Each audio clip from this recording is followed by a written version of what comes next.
नमस्कार, जय हिंद, वंदे मातरम। साथियों, मैं अभिषेक मिश्रा आज आप सभी लोगों का हमारे दृढ़ संकल्प पर एनसीईआरटी की क्लासेस में बहुत बहुत स्वागत करता हूं। आज की इस क्लास में हम डिस्कस करेंगे क्लास 8 की एनसीईआरटी पॉलिटी का चैप्टर नंबर 5, जिसका नाम है हास्याकरण की समझ। हास्याकरण शब्द बेसिकली हम हमारे समाज में रहने वाले ऐसे समूह या समुदाय के लिए प्रयोग करते हैं जिन्हें किसी न किसी तरह से समाज में बेदखली का एहसास होता है। अब बेदखली का एहसास होने के लिए कई सारे रीजंस होते हैं, जैसे कि उनकी भाषा का अलग होना, या उनके अलग रीति रिवाज होना, या वो किसी दूसरे धर्म के हैं इस वजह से उनको समाज में बेदखली का एहसास होता है, या उनका गरीब होना, सामाजिक हैसियत का कम होना। ऐसे में होता क्या है कि उनको समाज में किनारे पर ढकेल दिया जाता है और वो चीजों के केंद्र में नहीं रहते। ऐसे व्यक्तियों को हम हाशियाई समुदाय या फिर हास्याकरण का शिकार कहते हैं। तो आज के इस चैप्टर में हमें इसी हास्याकरण को समझना है कि आखिरकार इसके क्या क्या रीजंस होते हैं, हमारे देश में रहने वाली कौन कौन सी कम्युनिटीज हैं जिनको हाशियाई समुदाय कहा जाता है या जो हास्याकरण का शिकार है। इनमें एक बहुत ही पॉपुलर कम्युनिटी है आदिवासी समुदाय। आदिवासी समुदाय के बारे में आज के इस चैप्टर में बहुत ही विस्तार से बात की गई है, जिसमें बहुत सारी फैक्चुअल जानकारियां भी दी गई हैं जिनके ऊपर बार बार एग्जाम में प्रश्न आते रहते हैं और आने की संभावना भी बनी हुई है। तो आज के इस चैप्टर को हमें बारीकी से समझना है, क्योंकि यह chapter specially civil services exam, शिक्षक भर्ती एंड एसएससी वालों के लिए मोस्ट इंपॉर्टेंट है। ओके, हम इससे पहले कि आगे बढ़े एक बार देख लेते हैं कि आज के इस चैप्टर में कंटेंट क्या क्या दिया गया, हमें क्या क्या डिस्कस करना है, ताकि बाकी चीजें समझना हमारे लिए थोड़ा सा आसान हो जाए, हमारे चैप्टर की एक रूपरेखा यहीं से फिक्स हो जाए। तो सबसे पहले हम बात करेंगे हाशिए पर होने का मतलब क्या होता है, अर्थात हास्याकरण को हम यहां पर डिस्कस करेंगे। हास्याकरण शब्द का अर्थ क्या होता है, हास्याकरण क्या होता है, इसके पीछे क्या क्या रीजंस होते हैं, उसको हम यहां पर गहराई से समझेंगे। फिर आदिवासी लोग कौन हैं, ठीक है, आदिवासियों के बारे में यहां पर डिस्कस करेंगे। कुछ फैक्चुअल जानकारियां भी दी गई, जैसे कि भारत में 8% आदिवासियों की आबादी है, 500 से ज्यादा तरह के आदिवासी समूह भारत देश में रहते हैं। एंड इसके अलावा आदिवासियों का धर्म, उसके बारे में भी हम यहां पर डिस्कस करेंगे, ठीक है।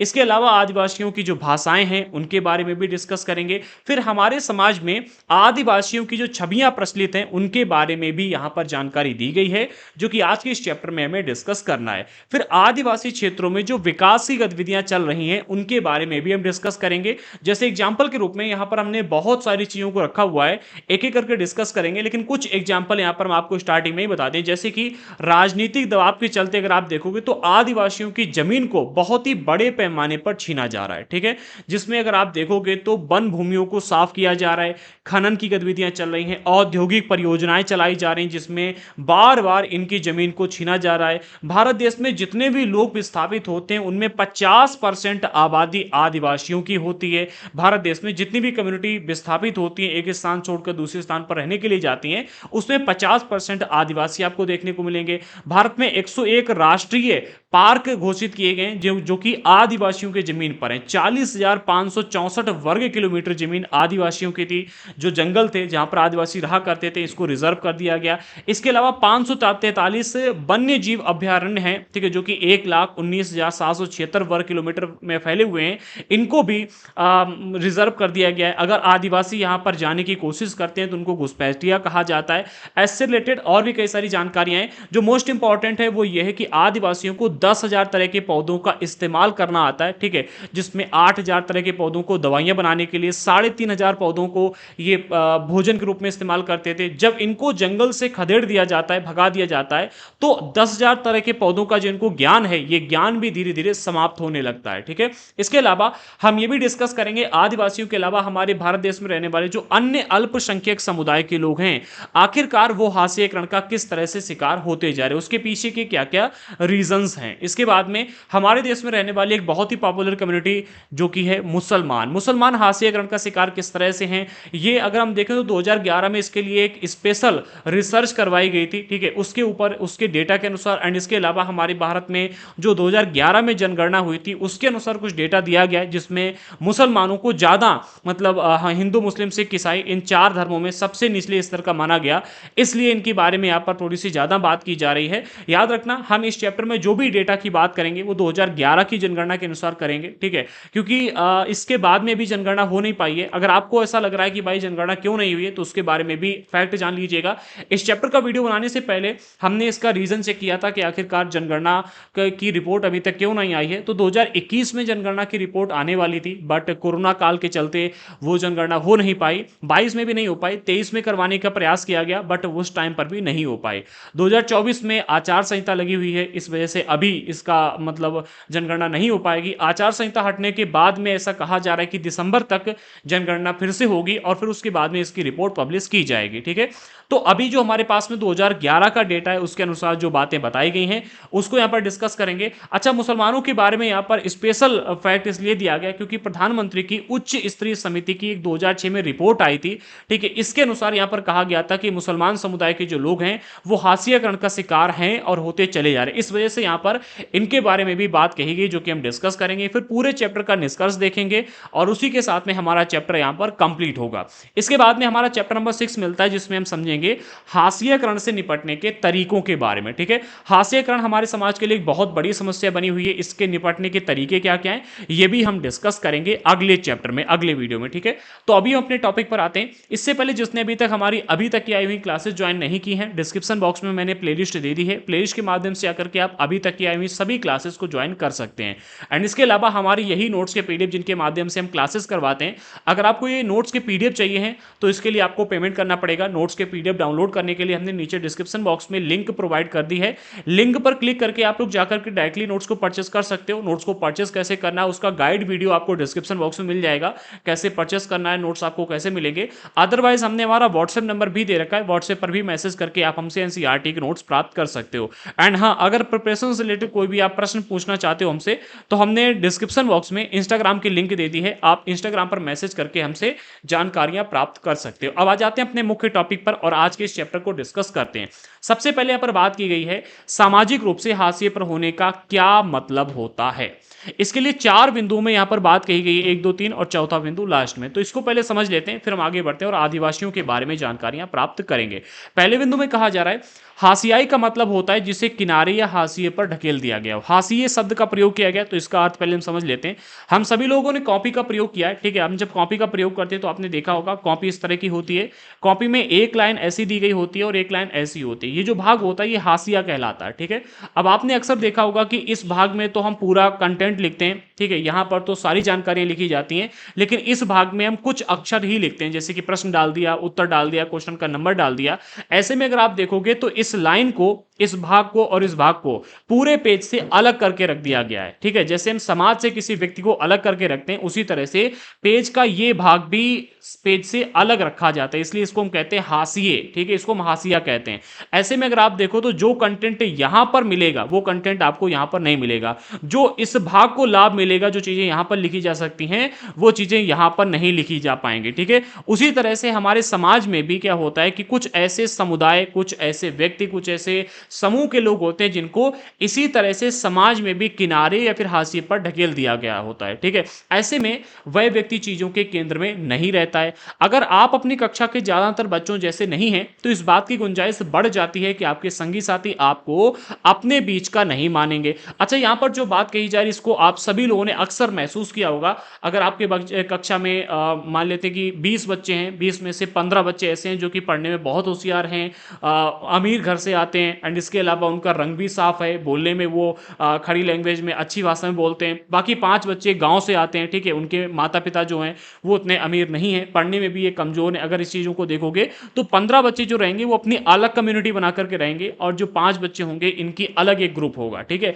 ऐसे में क्या होता है कि भाई हम जब कोई व्यक्ति हमारे जैसा नहीं दिखता है, ठीक है, तो यहां पर क्या होता है कि हाशियाकरण का शिकार हो जाते हैं ये 5 बच्चे, क्योंकि जो 15 बच्चे होंगे वो एक टीम में रहेंगे, ठीक है, और एक टीम में रहने की वजह से उनके पास में क्या होगा कि हमेशा उनका काम पूरा रहेगा और भी कई सारी चीजें होती हैं जो कि आप उसको अच्छी तरह से जानते होंगे। कहने का अर्थ यहां पर यह है कि अगर आपकी कक्षा के ज़्यादातर बच्चे आपके जैसे नहीं हैं, मान लेते हैं कि आप इन 5 बच्चों में से आते हैं जो गाँव के हैं, गरीब हैं, पढ़ने में भी होशियार नहीं है, रंग भी इनका काला है, ठीक है? अगर आप इन बच्चों में से हैं, तो इस बात की गुंजाइश बढ़ जाती है कि आपके जो संगी साथी हैं, वो आपको अपने बीच का नहीं मानेंगे। जो अमीर लड़के हैं, वो आपसे दोस्ती करने से थोड़ा-सा बचेंगे, आपके साथ बैठने से थोड़ा-सा बचेंगे, पढ़ाई-लिखाई करने में, आपसे बात करने में थोड़ा-सा बचेंगे, ऐसा होता है, ठीक है?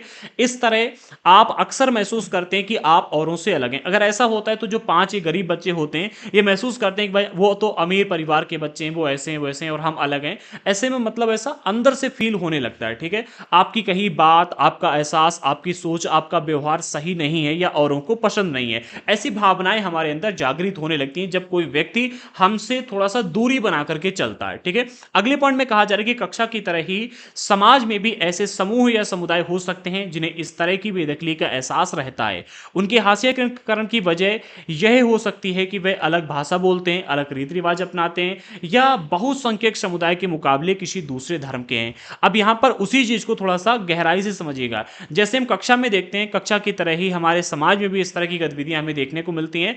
क्या होता है कि समाज में ऐसे कई सारे समूह या फिर समुदाय हो सकते हैं, जिन्हें इसी तरह की बेदखली का एहसास रहता है। बेदखली के एहसास के पीछे कई सारे रीज़न हो सकते हैं, जैसे कि सबसे पहला रीज़न कि वो अलग भाषा बोलते हो। मान लेते हैं कि भाई एक गाँव है, एक गाँव में 50 घर बने हुए हैं, ठीक है? अब 50 में से 45 घर ऐसे हैं जो कि अमीर लोगों के हैं और 5 घर ऐसे हैं जो गरीब लोगों के हैं। तो आप देखोगे अक्सर क्या होगा कि जो अमीर लोग होंगे वो गरीब लोगों से थोड़ी-सी दूरी बना कर के रखेंगे, ठीक है? या फिर क्या है कि 45 घर हिंदुओं के हैं और 5 घर मुसलमानों के हैं, ठीक है? तो आप देखोगे हिंदू लोग जो हैं वो हमेशा मुसलमानों से थोड़ी-सी दूरी बना कर के रखेंगे। इसमें ऐसा होगा कि जो 5 घर अन्य मुसलमानों के हैं, ये क्या करेंगे, ये इन लोगों के अर्थात हिंदुओं के साथ मतलब अपने आप को महसूस करेंगे कि भाई हम इन लोगों के बीच के नहीं हैं, ठीक है? यहाँ पर इनको लगेगा कि भाई हिंदू लोगों की अपनी अलग कम्युनिटी है और इन्होंने मुझे गाँव से बेदखल करके रखा हुआ है, हमारा अलग अपना धर्म है, अलग रीति-रिवाज हैं और अलग तरह से हम रहते हैं। ऐसे में होता ये है कि भाई इन लोगों के अंदर ये एहसास आने लगता है कि भाई हम तो अलग हैं, ठीक है? हम इस कम्युनिटी के नहीं हैं या फिर हम इस समाज के नहीं हैं। इसी चीज़ को आप अगर बहुत बड़े लेवल पर देखोगे तो हमारे देश में रहने वाले जो लोग हैं, ठीक है? अगर हम इन देश में रहने वाले लोगों को डिवाइड करके देखें, ठीक है? वैसे डिवाइड नहीं करना चाहिए, अगर हम डिवाइड करके देखें तो हमारे देश में भी ऐसी बहुत सारी कम्युनिटीज़ हैं जो अपने आप को बहुत ही बड़ा मानती हैं, अच्छा मानती हैं, देश प्रेमी मानती हैं और कुछ लोग ऐसे हैं जो गरीब हैं, उस लेवल का देश के लिए नहीं कर पाते हैं, तो उनको जब ऐसा कहा जाता है कि आप देश से प्रेम नहीं करते हो या ऐसे नहीं है तो वैसे हो, तो उनको ऐसा अंदर से फील होने लगता है कि भाई हम देश के लिए क्यों करें, क्योंकि हमारे जो देश के लोग हैं वो हमें अपने बीच का नहीं मानते हैं, ठीक है? वही चीज़ यहाँ पर कही जा रही है कि जिन्हें इस तरह की बेदखली का एहसास होता है उसके पीछे के कई सारे रीजंस होते हैं, जैसे कि उनकी भाषा का अलग होना। अब जैसे एग्जाम्पल के रूप में अभी हमारे भारत देश में अगर आप देखोगे तो कहते हैं कि भाई जो मुसलमान लोग हैं उन्होंने अपना एक अलग देश ले लिया, ठीक है? तो वो इस देश के नहीं है। अब अगर आप ऐसा बार बार कहोगे तो मुसलमानों को भी फील होता है कि भाई आप जो हमें अपने बीच का मानते ही नहीं हो, हम हमें अपने देश का नहीं मानते हो, तो हम आपके देश के लिए क्या करें, ठीक है? तो ऐसा फील होने लगता है, जो कि ऐसा नहीं होना चाहिए, एक प्रकार का हास्यकरण ही है, ठीक है? ये भी एक प्रकार का हास्यकरण ही है, ठीक है? तो इसके कई सारे रीजंस हो सकते हैं। सबसे पहला तो उनकी भाषा का अलग होना, उनके रीति रिवाजों का अलग होना, बहुसंख्यक समुदाय के मुकाबले किसी दूसरे धर्म के होना, ठीक है? या फिर अपनी गरीबी के कारण, सामाजिक हैसियत के कारण सामाजिक हैसियत में कमतर माने जाने की वजह से और शेष लोगों के मुकाबले कमतर मनुष्य के रूप में देखे जाने की वजह से खुद को हाशिए पर महसूस कर सकते हैं हमारे समाज में रहने वाले कुछ समुदाय या फिर कुछ समूहों के व्यक्ति, ठीक है? तो ऐसा हमें किसी भी व्यक्ति के साथ में नहीं करना चाहिए। अगर वो हमारे जैसा नहीं है तो इसका मतलब ये नहीं कि भाई हम उसे अपने कम्युनिटी से बाहर करके रखें, ठीक है? हमें क्या है कि यहाँ पर ऐसा देखो क्या होता है, जहाँ पर कट्टरपंथी भावनाएं होती हैं वहां पर अक्सर ये चीजें देखने को मिलती हैं, जहाँ पर कट्टरता नहीं होती है वहां पर ये चीजें हमें कम देखने को मिलती हैं, ठीक है? आगे बढ़ते हैं। अगले पॉइंट में कहा जा रहा है कि कई बार हाशियाई समुदायों को लोग दुश्मनी और डर की भावना से भी देखते हैं, ठीक है?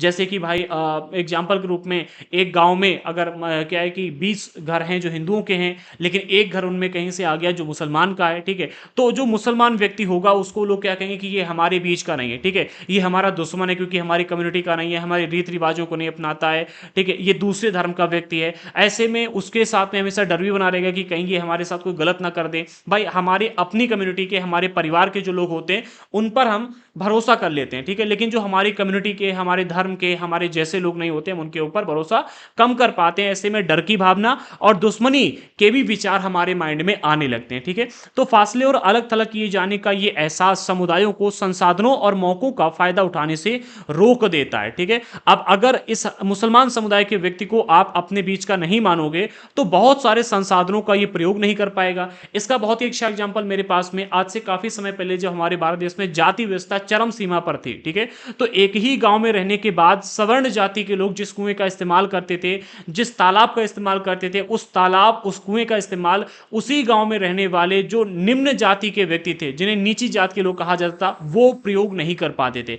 ऐसे में वो इन संसाधनों का प्रयोग नहीं कर पाते थे। हम कह सकते हैं कि इन लोगों को हाशियाई समूह कहा जाता था। इसके अलावा मौके का फायदा उठाने से रोकता है। मान लेते हैं कि गांव में चुनाव होने वाला है, अब किसी अन्य कम्युनिटी का कोई एक ही व्यक्ति है। हमारे संविधान में कहा गया है कि सभी लोग बराबर हैं, सभी को सामाजिक न्याय का अधिकार है। जब सभी लोग बराबर हैं तो सभी को चुनाव लड़ने का भी अधिकार है। अब वो एक अकेला व्यक्ति है, उसकी जनसंख्या कम है, उसके पास ताकत कम है, तो वो चुनाव लड़ तो सकता है बट चुनाव में जीत नहीं सकता। ठीक है, तो मौका मिलने के बाद भी उसका फायदा वो यहां पर नहीं उठा पा रहा है। ठीक है, इस तरह से हम कह सकते हैं कि ये समुदाय हाशियाकरण का शिकार है।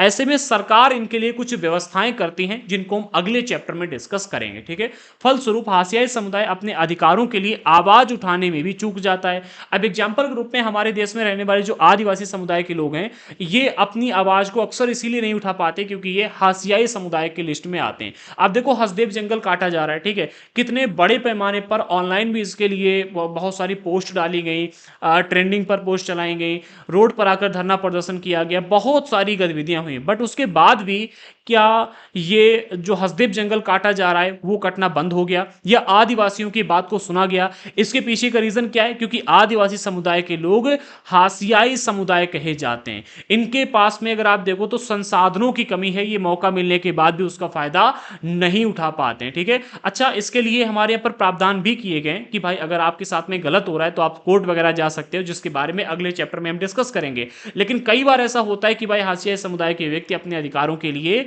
आवाज उठाने में चूक जाते हैं या आवाज उठाने के बाद भी उनकी सुनी नहीं जाती है। ठीक है, उन्हें समाज में ऐसे ताकतवर और वर्चस्वशाली तबकों के मुकाबले शक्तिहीनता और पराजय का एहसास रहता है, जिनके पास जमीन धन दौलत जो जमीन है, धन दौलत है, जो ज्यादा पढ़े लिखे हैं और राजनीतिक रूप से ज्यादा ताकतवर हैं। यही आज के टाइम पर हो रहा है हमारे आदिवासी समुदाय के लोगों के साथ में। हसदेव जंगल जो काटा जा रहा है वहां पर क्या है कि हमारे आदिवासी समुदाय के जो लोग हैं उनके पास में धन दौलत नहीं है, ठीक है, ज्यादा पढ़े लिखे नहीं है, राजनीतिक रूप से ज्यादा ताकत नहीं है। इनके खिलाफ में जो लोग खड़े हुए हैं उनके पास में धन दौलत भी है, जमीन भी है, ज्यादा पढ़े लिखे भी हैं, ठीक है, राजनीतिक रूप से उनके पास में बहुत अधिक ताकत है, प्रधानमंत्री तक उनकी पहुंच है। इस वजह से अगर आप देखोगे तो हसदेव जंगल को वो लोग काट पा रहे हैं और यहां पर आदिवासी समुदाय के लोगों के साथ में गलत कर पा रहे हैं। ठीक है, तो यहां पर अगर हम देखें तो चूंकि कहा ही जा रहा है कि उन्हें समाज में ऐसे ताकतवर और वर्चस्वशाली सब तबकों के मुकाबले शक्तिहीनता और पराजय का एहसास होता है, जिनके पास में जमीन है, धन दौलत है, ज्यादा पढ़े लिखे हैं और राजनीतिक रूप से ज्यादा ताकतवर हैं।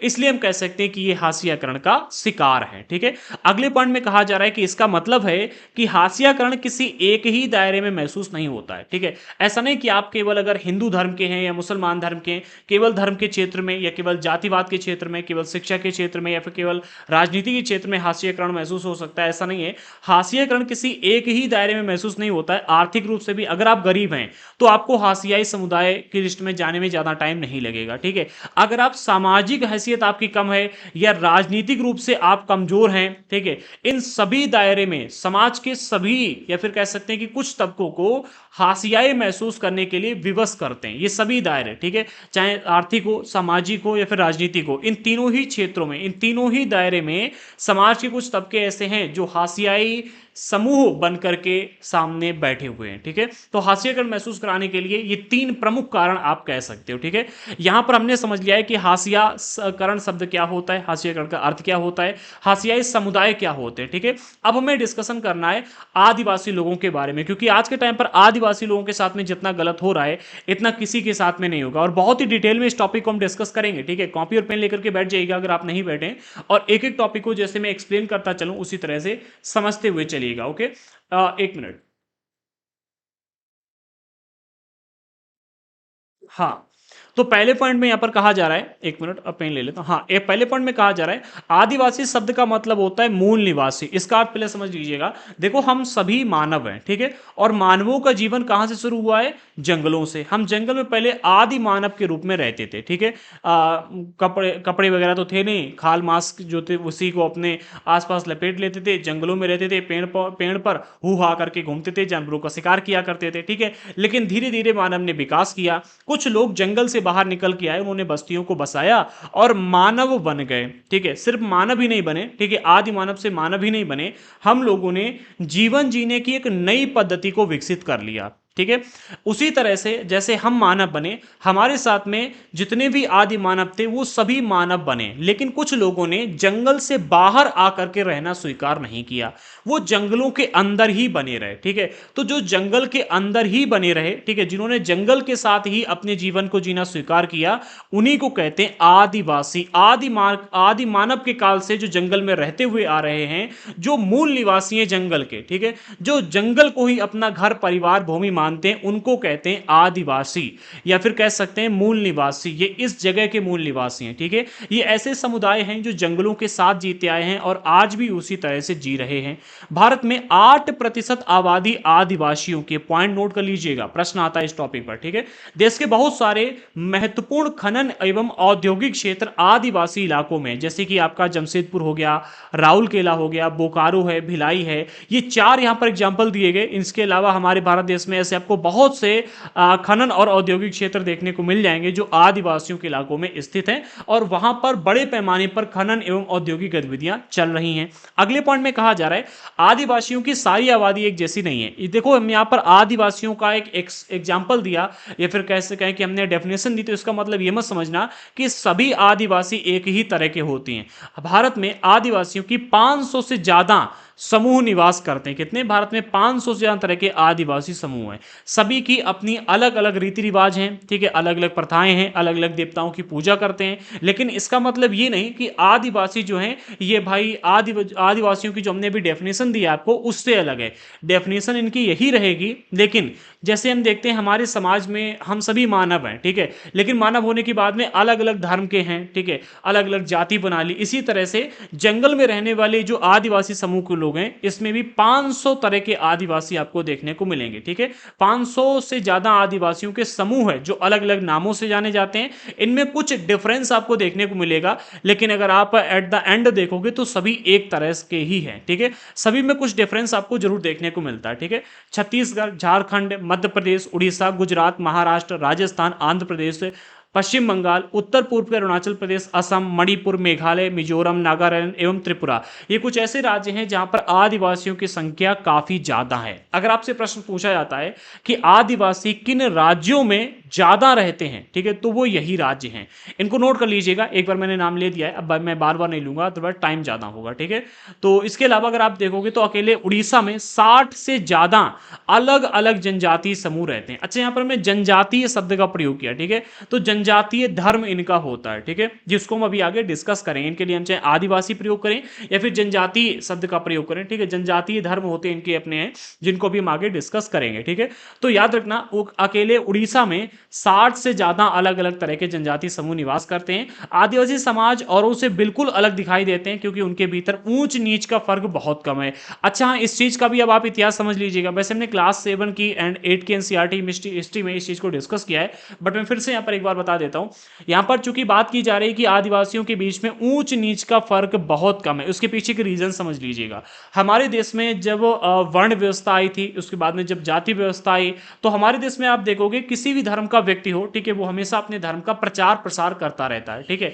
इसी तरह से जब हमारे यहाँ पर जाति व्यवस्था को बनाया गया था और उससे पहले वर्ण व्यवस्था को बनाया गया, तो इन आदिवासियों को जाति व्यवस्था और वर्ण व्यवस्था में शामिल होने के लिए कहा गया। लेकिन इन्होंने कहा कि हम जंगल में रहते हैं, हमारे अपने जनजाति धर्म है, हम इसी धर्म के साथ में और समानता के अधिकार के साथ में जीते हुए आएंगे, जीते हुए आए हैं और इसी तरह से जिएंगे, ठीक है। इन्होंने अपने परिवार को ही, ठीक है, अपना धर्म माना, ठीक है, एक परिवार के साथ में आगे बढ़ते चले आए, इन्होंने इन किसी भी धर्म, किसी भी जाति को अपनाने से इनकार कर दिया। बहुत सारे ऐसे जनजातीय समूह थे, बहुत सारे ऐसे आदिवासी लोग थे जिन्होंने जाति व्यवस्था को स्वीकार कर लिया। जिन्होंने जाति व्यवस्था को स्वीकार कर लिया वो सनातन धर्म में आकर जुड़ गए। इसके बाद में इस्लाम धर्म के, बौद्ध धर्म के, जैन धर्म के, इन सभी लोगों ने इनके पास में अपने अपने ऑफर लेकर के गए। तो जिन जिन लोगों ने या एक अलग धर्म को स्वीकार कर लिया वो जाकर के उस धर्म में शामिल हो गए। जिन्होंने इस अलग धर्म को स्वीकार नहीं किया वो अपने जनजातीय धर्म के साथ में जीते हुए आए, ठीक है। और इसी वजह से इनके बीच में ऊंच नीच का फर्क नहीं है। ये अपने परिवार को अपना कुटुंब मानकर चलते हैं, ठीक है। अपने परिवार को ही अपना धर्म, अपने गांव के लोगों के बीच में अपने जनजातीय समूह को अपना जनजातीय एक धर्म बना लिया, ठीक है। अपने जनजातीय धर्म को ही सर्वोपरि मानते हैं, ठीक है। इन्होंने किसी अलग जाति व्यवस्था का निर्माण नहीं किया, ठीक है। आगे बढ़ते हैं। इसी वजह से ये समुदाय जाति वर्ण पर आधारित समुदायों या राजाओं के शासन में रहने वाले समुदायों से बिल्कुल अलग होते हैं, ठीक है, क्योंकि इनमें जाति व्यवस्था नहीं। अब आप कहोगे कि भाई यहां पर ऊंच नीच का फर्क कम बताया गया है, तो कम का अर्थ क्या हुआ जाकर के? या तो बिल्कुल नहीं है या तो है, जिस तरह से मैं एक्सप्लेन कर रहा हूं ऐसा नहीं है। यहां पर देखो अमीर गरीब के बीच में ऊंच नीच का फर्क है, ठीक है। कम पढ़े लिखे ज्यादा पढ़े लिखे के बीच में ऊंच नीच का फर्क है, ठीक है। इसी तरह से और भी कई सारे फैक्टर आते हैं, ठीक है। एक तो हो गया ऊंच नीच का फर्क अमीर और गरीब के बीच में, एक तो हो गया कम पढ़े लिखे ज्यादा पढ़े लिखे, एक जिसके पास में राजनीतिक ताकत ज्यादा है, ठीक है, एक जिसके पास में सामाजिक हैसियत ज्यादा है। तो इस तरह से तो ऊंच नीच का फर्क देखने को मिलता है, लेकिन जातिवाद जैसी प्रथाएं यहां पर आपको देखने को नहीं मिलेंगी, ठीक है। आगे बढ़ते हैं। अगले पॉइंट में कहा जा रहा है कि आदिवासियों के बहुत सारे जनजातीय धर्म होते हैं, ठीक है। अच्छा, जनजातीय धर्म के बारे में अभी हमने आपको बताया था, फिर से यहां पर डिस्कस करते हैं। तो आदिवासियों के बहुत सारे जनजातीय धर्म होते हैं। इनके धर्म इस्लाम, हिंदू, ईसाई आदि धर्मों के बिल्कुल अलग हैं। अगर हम देखें तो जैसे हमारे हिंदू धर्म में रीति रिवाज होते हैं, ईसाई में, इस्लाम धर्म में, तो ऐसे रीति रिवाज इनके धर्म में नहीं होते हैं। इस तरह की पूजा पद्धति भी इनके धर्म में नहीं है। फिर कैसी है इसको भी आप यहां पर समझिएगा। कहा जा रहा है कि जो आदिवासी समुदाय के लोग हैं वे अक्सर अपने पुरखों की गांव और प्रकृति की उपासना करते हैं। सबसे पहले नोट कीजिएगा, ये अपने पुरखों की उपासना करते हैं। पुरखे अर्थात इनके पूर्वज, ठीक है। इनसे पुराने इनके पूर्वज अर्थात इनके ही वंश में जो पहले जिन लोगों ने जन्म लिया था, ठीक है, इनके पूर्वज, ठीक है, बाबा दादी के काल के, ठीक है, इनके पूर्वज उनकी पूजा करते हैं, उनकी उपासना करते हैं। दूसरा, अपने गांव की उपासना करते हैं, गांव के किसी एक देवता को मान लिया, ठीक है, उसकी उपासना करते हैं। तीसरा, प्रकृति की उपासना करते हैं। प्रकृति की उपासना में कौन आता है? तो प्रकृति से जुड़ी आत्माओं में पर्वत की आत्माएं आती हैं, नदी की आत्मा आती हैं, ठीक है, पशु आदि की आत्माएं शामिल हैं, ठीक है। अब जैसे मान लेते हैं कि वह जंगल की देवी कह दिया कि भाई ये हमारी जंगल की देवी हैं जो हम सभी को आशीर्वाद प्रदान करती हैं और जंगल को सुरक्षित रखती हैं, ठीक है। तो उस तरह से ये जंगल की उस देवी की पूजा करेंगे। ये किसी पर्वत पर रहते हैं तो पर्वत के किसी एक देवता को मान लिया या पर्वत की किसी एक देवी को मान लिया। नदी के किनारे रहते हैं तो नदी की किसी एक देवी को मान लिया, ठीक है, उसकी उपासना करेंगे। पशु किसी इलाके में ज्यादा हैं, ठीक है, और पशु इनके लिए अगर शुभ दिखाई देता है तो उसको अपना देवता या देवी मान लेते हैं, ठीक है। तो प्रकृति से जुड़ी हुई आत्माओं जिसमें पर्वत, नदी या पशु शामिल हैं, ठीक है, जंगल भी इसी में आते हैं, इनकी आत्माओं की उपासना करते हैं, ठीक है। तो सबसे पहले पुरखों की, फिर गांव की और फिर प्रकृति की उपासना करते हैं। प्रकृति में क्या क्या शामिल है वो हमने यहां पर देख लिया, ठीक है। ये विभिन्न स्थानों से जुड़ी होती हैं, ठीक है, इनका वही निवास स्थान माना जाता है। समझो, जैसे कि हमने देख लिया प्रकृति से जुड़ी आत्माओं की उपासना करते हैं, ठीक है। तो किसी पर्वत से जुड़ी जो आत्मा है वो उसी पर्वतीय इलाके में ही उसकी उपासना की जाएगी। ऐसा नहीं कि पूरे देश में उसी पर्वत की पूजा की जाएगी। जैसे कि एग्जांपल के रूप में इतना बड़ा हमारा देश है, ठीक है, इस इतने बड़े देश में एक यहां पर पर्वत है, एक यहां पर पर्वत है, एक यहां पर है, यहां पर है, यहां पर है, ऐसे मान लेते हैं इतने पर्वत हैं, ठीक है। तो यहां पर रहने वाले व्यक्तियों ने यहां के पर्वत को एक नाम दे दिया, एक पर्वत देवता, ठीक है, नाम दे दिया और उसकी उपासना कर रहे हैं, ठीक है। तो ये जो पर्वत देवता होंगे उनकी उपासना इतने ही इलाके में की जाएगी। ऐसा नहीं कि इन्हीं पर्वत देवता की उपासना यहां भी की जाए, ऐसा नहीं है, ठीक है। या इस इलाके में एक जानवर है जो कि इनके लिए शुभ है तो इन्होंने उसकी उपासना करनी शुरू करी। तो ऐसा नहीं कि इस जानवर की उपासना यहां भी की जाती, नहीं, जहां का ये जानवर होगा वहीं पर उसकी उपासना की जाती है। ये प्रथाएं आज के टाइम पर प्रचलित हैं। ऐसा नहीं कि मतलब ऐसा ही हो सकता है, ठीक है, ऐसा नहीं है, ये हो रहा है जो मैंने आपको बताया, ठीक है। तो क्या कहा जा रहा है, ये जो आत्माएं हैं विभिन्न स्थानों से जुड़ी होती हैं और इनका वही निवास स्थान माना जाता है, ठीक है। ग्राम आत्माओं की अक्सर गांव की सीमा के भीतर ही निर्धारित पवित्र लता कुंजी में पूजा की जाती है, जबकि पुरखों की उपासना घर में ही की जाती है। तो याद रखना, जो ग्राम की आत्माएं होती हैं, ठीक है, जैसे कि हाँ, एग्जाम्पल के रूप में अभी आपने कांतारा मूवी देखी होगी, ठीक है, बहुत ही पॉपुलर हुई थी, ठीक है, होम वाले फिल्म ने बनाई थी इसको, कांतारा मूवी, ठीक है, दक्षिण भारत की बनाई गई थी, बहुत इसने पैसा कमाया था। तो उसमें देखोगे राजा जो होता है वो बहुत सारे विजय प्राप्त करने के बाद में, बहुत सारे लोगों को जीतने के बाद में, शिकार विकार करने के बाद में उसे संतुष्टि नहीं मिलती है। जब संतुष्टि नहीं मिलती है तो वो शिकार पर निकल जाता है कि भाई अब हम एकांत में जा रहे जंगल में संतुष्टि प्राप्त करने के लिए। और उसे क्या मिलता है कि एक वो जंगल में पहुंचता है जहां पर एक गांव के देवता होते हैं, ठीक है, और उनके पास में जब वो जाता है, उनके दर्शन होते हैं, तो वो कहता है कि मुझे आज संतुष्टि मिली आपको देख करके। तब वो उन गांव वालों से कहता है कि मैं आपके गांव के देवता को अपने यहां ले जाना चाहता हूं, ऐसा उसमें कहा गया, और वो रियलिटी है कहानी की वहां पर, ठीक है, ऐसी स्टोरी वहां पर देखने को मिलती है, ठीक है।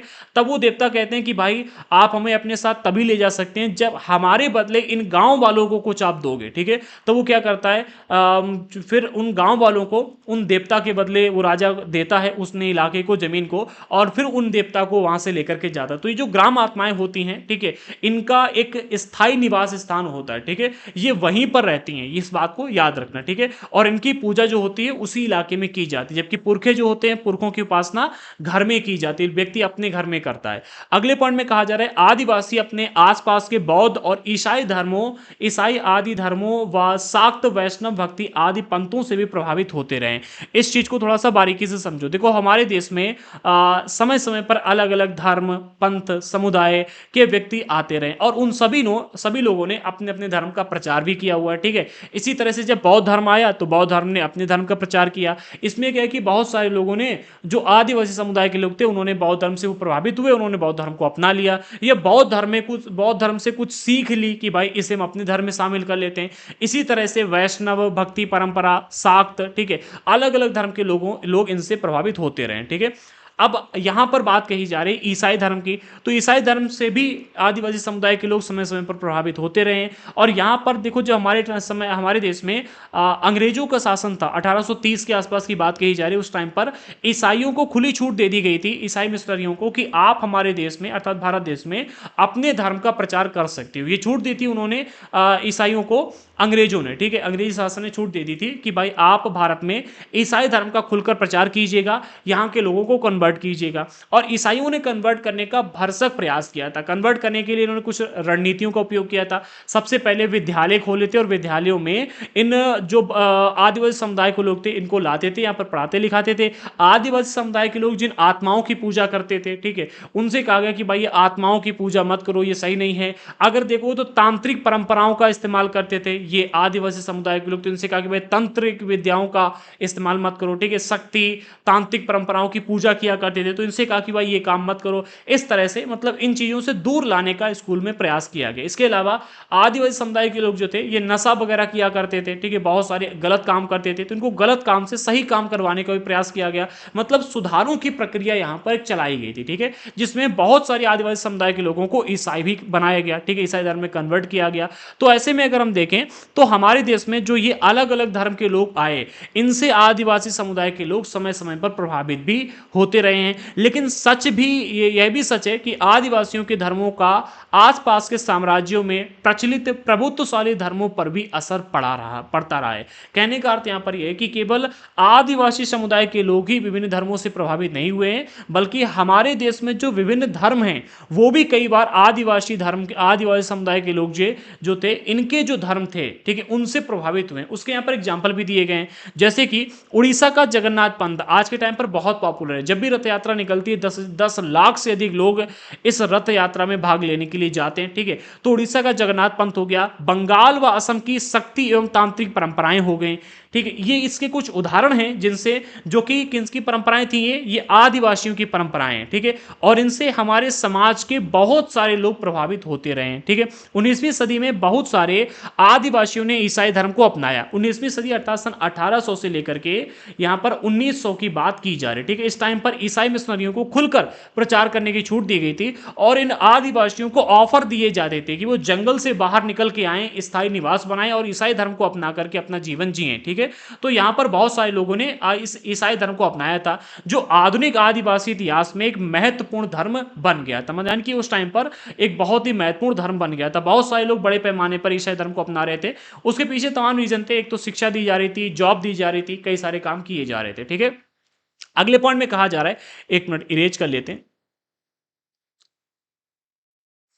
हाँ, अगले पॉइंट में कहा जा रहा है आदिवासियों की अपनी भाषाएं रही हैं, ठीक है, याद रखना। ऐसा नहीं भाई जो भाषाएं हम बोलते हैं वही भाषाएं आदिवासी बोलते हैं। अगर आप भारत में देखोगे तो 500 से अधिक भाषाएं आपको देखने को मिलेंगी, ठीक है, जो कि अलग अलग क्षेत्रों में प्रचलित हैं। 500 से अधिक भाषाएं जो कि एनसीईआरटी का ही डेटा बोलता है, ठीक है। तो आदिवासियों की अपनी भाषाएं रही हैं, उनमें से ज्यादातर जो भाषाएं संस्कृत से बिल्कुल अलग, संभवतः उतनी ही पुरानी रही हैं।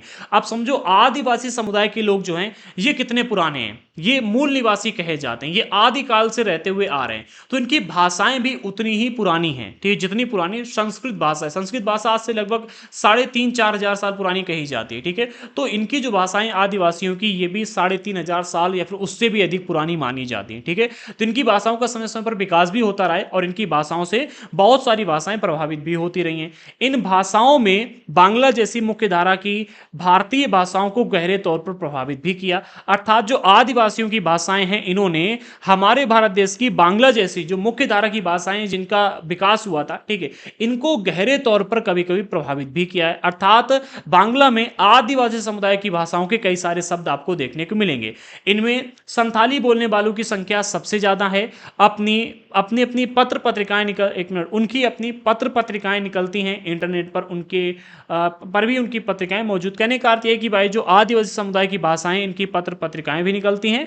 एंड इसके अलावा इंटरनेट पे पर भी अगर आप देखोगे तो इनकी आपको पत्रिकाएं देखने को मिलेंगी, ठीक है। आदिवासियों की भाषाओं में भी पत्र पत्रिकाएं निकाली जैसी जाती हैं। जैसे हम देखते हैं इंग्लिश में पेपर आते हैं, हिंदी में आते हैं, मराठी में आते हैं, तेलुगु में आते हैं, तमिल में आते हैं। इसी तरह से आदिवासियों की भाषाओं में भी पत्र पत्रिकाओं को निकाला जाता है, ठीक है। आगे बढ़ते हैं। अगले पॉइंट में कहा जा रहा है कि सरकारी दस्तावेजों में आदिवासियों के लिए अनुसूचित जनजाति शब्द का इस्तेमाल किया गया। अच्छा, इस चीज को भी समझ लो, हमारे भारत देश में चाहे हिंदू धर्म का हो, मुसलमान का हो, सिख हो, ईसाई हो, इन सभी के लिए अलग अलग संविधान में मतलब सूचियां बनाई गई। जैसे कि SC ST हो गया, OBC हो गया, जनरल कैटेगरी हो गया, इन्हीं कैटेगरी में आते हैं सभी, ठीक है, चाहे आप किसी भी धर्म के हो। इसी तरह से अगर हम आदिवासियों की बात करें तो हमारे देश में जो अनुसूचित जनजाति है, ठीक है, तो आदिवासियों के लिए अनुसूचित जनजाति शब्द का प्रयोग किया जाता है। सभी आदिवासी समूह जो 500 से अधिक, 500 ही हैं, ठीक है, हाँ, 500 से ज्यादा जो आदिवासी समूह के लोग हमारे भारत देश में रहते हैं, इन सभी को अनुसूचित जनजाति की श्रेणी में डाला गया है, ठीक है, याद रखना, अनुसूचित जनजाति की श्रेणी में डाला गया है, ठीक है। आदिवासी समुदाय को एक सरकारी सूची मतलब आदिवासी समुदाय की एक सरकारी सूची भी बनाई गई है। याद रखना, जितने भी आदिवासी समुदाय के लोग हैं उन सभी के लिए एक सरकारी सूची को, एक लिस्ट को तैयार किया गया है, ठीक है, कि इतने आदिवासी समूह के लोग हैं जो भारत देश में रहते हैं, ठीक है, और उनकी विशेषताएं भी इसमें रखी गई हैं। अनुसूचित जनजातियों को कई बार अनुसूचित जातियों के साथ मिलाकर भी देखा जाता है। कहने का यहां पर अर्थ है, जो देखो जनजाति शब्द का प्रयोग किया गया, अर्थात यहां पर हम बात करें आदिवासियों की, ठीक है। जनजाति इनका धर्म होता है, जनजाति धर्म के होते हैं, ठीक है। अब अलग अलग देवी देवताओं की पूजा करते हैं, वो अलग की है, लेकिन जनजाति जो है वो हम आदिवासियों के लिए प्रयोग करते हैं, ठीक है। तो आदिवासियों को अनुसूचित जनजाति की लिस्ट में डाला गया है, ठीक है। और अनुसूचित जाति का अर्थ हो गया ये किसी सनातन धर्म या दूसरे धर्म से जुड़े हुए व्यक्ति हैं, ठीक है। तो अनुसूचित जनजाति जो के लोग हैं, अर्थात आदिवासी लोगों को कई बार अनुसूचित जातियों के साथ मिलाकर के भी देखा जाता है, ठीक है। आई होप कि इस टॉपिक को आप समझ रहे होंगे। अगर आपका कोई सजेशन है कि कुछ और इसमें विशेष किया जाए तो आप वो भी दे सकते हो। अब हमें आगे डिस्कस करना है आदिवासी और उनकी प्रचलित छवियों के बारे में, जिन्हें समाज में अक्सर हम इनके बारे में ऐसा देखते हैं, फिल्मों में, स्कूलों में या फिर किताबों में इनको जैसा दिखाया जाता है, उसके यहाँ पर बात की गई, बहुत ही कम बात की गई है, बट यहाँ पर बहुत ही सटीक जानकारी मिलेगी, तो उसको देख लेते हैं, सच्चाई जान लेते हैं, ठीक है। तो पहले बिंदु में कहा जा रहा है हमारे देश में आदिवासियों को एक खास तरह से पेश किया जा रहा है, ठीक है, जाता रहा है, हमेशा से खास तरह से पेश किया गया है। आपने देखा होगा बहुत समय पहले बंजारा फिल्म आई थी, ठीक है, तो एक अलग तरह से उसमें पेश किया गया। इसी तरह से आज के टाइम पर अगर हम देखते हैं तो आदिवासियों के लिए तरह तरह की बातें कही जाती हैं। स्कूलों के उत्सवों, सरकारी कार्यक्रमों और या किताबों व फिल्मों में उन्हें सदा एक ही रूप में पेश किया जाता है। आप किसी भी स्कूल के कार्यक्रम में देख लो, सरकारी कार्यक्रमों में देख लो, ठीक है, या फिर किताबों में देखो, फिल्मों में देखो, आदिवासियों को एक ही तरह से पेश किया जाता है इन सभी जगहों पर।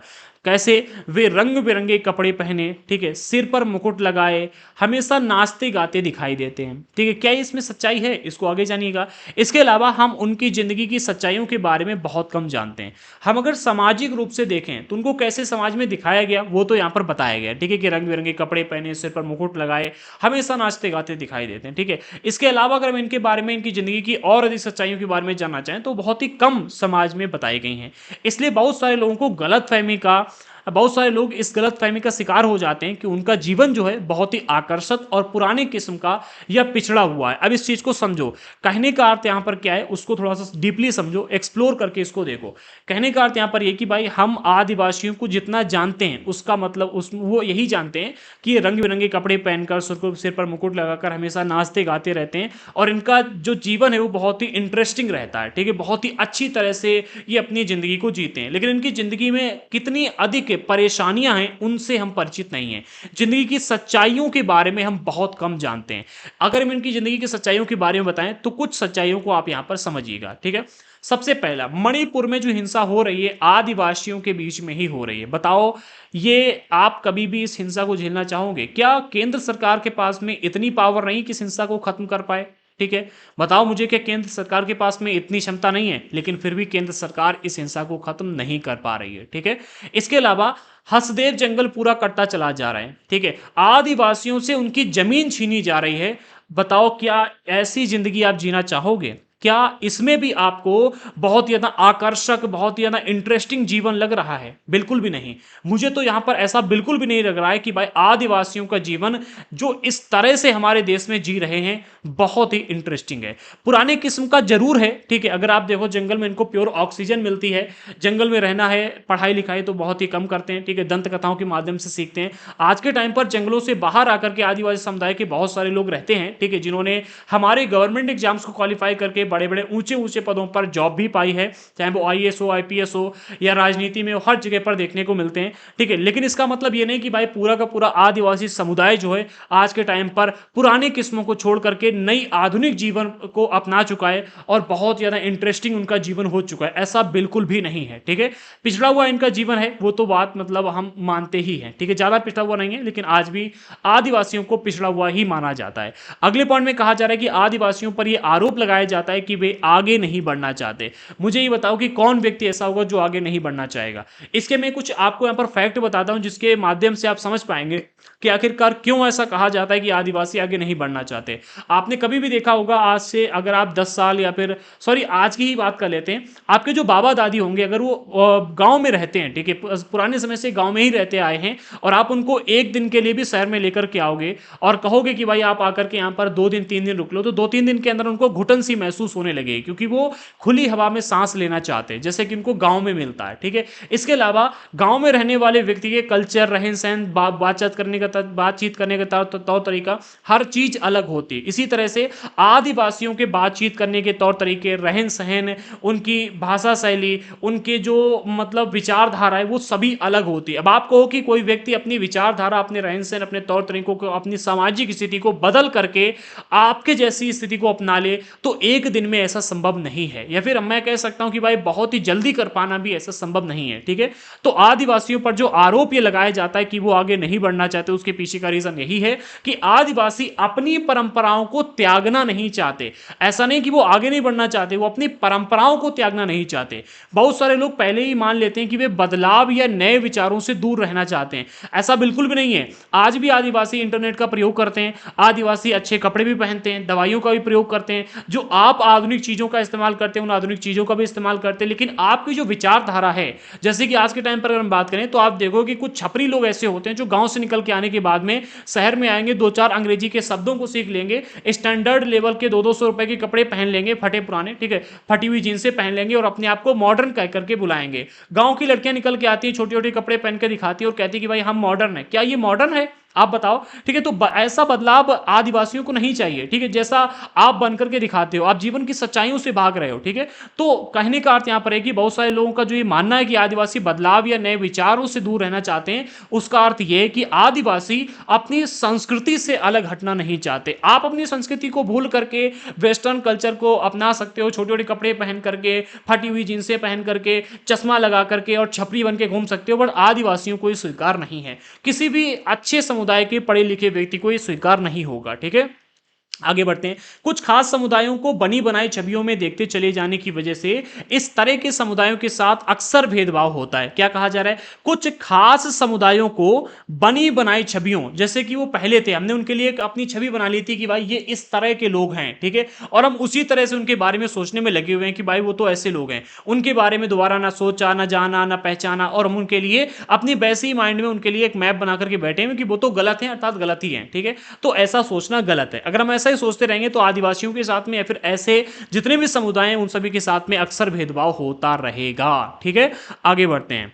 अगले पॉइंट में अब हमें डिस्कस करना है आदिवासियों का आदिवासी और विकास। आदिवासियों के क्षेत्र में जो विकास की गतिविधियां चल रही हैं और इसकी वजह से आदिवासियों के साथ में जो भेदभाव हो रहा है, इनके संसाधनों का जो नष्ट विनाश हो रहा है, उसको हम यहाँ पर डिस्कस करेंगे। तो पहले बिंदु में कहा जा रहा है भारत में तमाम साम्राज्यों और सभ्यताओं के विकास में जंगलों का बहुत ही गहरा महत्व रहा है। आप देखोगे लोहा, तांबा, सोना, चांदी के अयस्क, कोयले और हीरे, कीमती इमारती लकड़ियां, ज्यादातर जड़ी बूटियां और पशु उत्पाद और स्वयं जानवर, ये सभी जंगलों से ही निकलते हैं, मिलते हैं। अब समझो क्या कहा जा रहा है। अगर आपने हमारी हिस्ट्री की क्लासेस ज्वाइन की हैं तो आपको हमने हिस्ट्री की क्लासेस में बताया था कि जो मौर्य साम्राज्य है, मौर्य साम्राज्य के पास में जितनी भी बहुत बड़ी सेना थी, उसमें जितने भी हाथी आए थे वो सभी आदिवासियों के द्वारा ही इन तक पहुंचाए गए थे। और केवल मौर्य साम्राज्य नहीं, हमारे देश में जितने भी राजाओं के पास में हाथी घोड़े हुआ करते थे, हमें हाथियों की बात कर रहा हूं, ठीक है?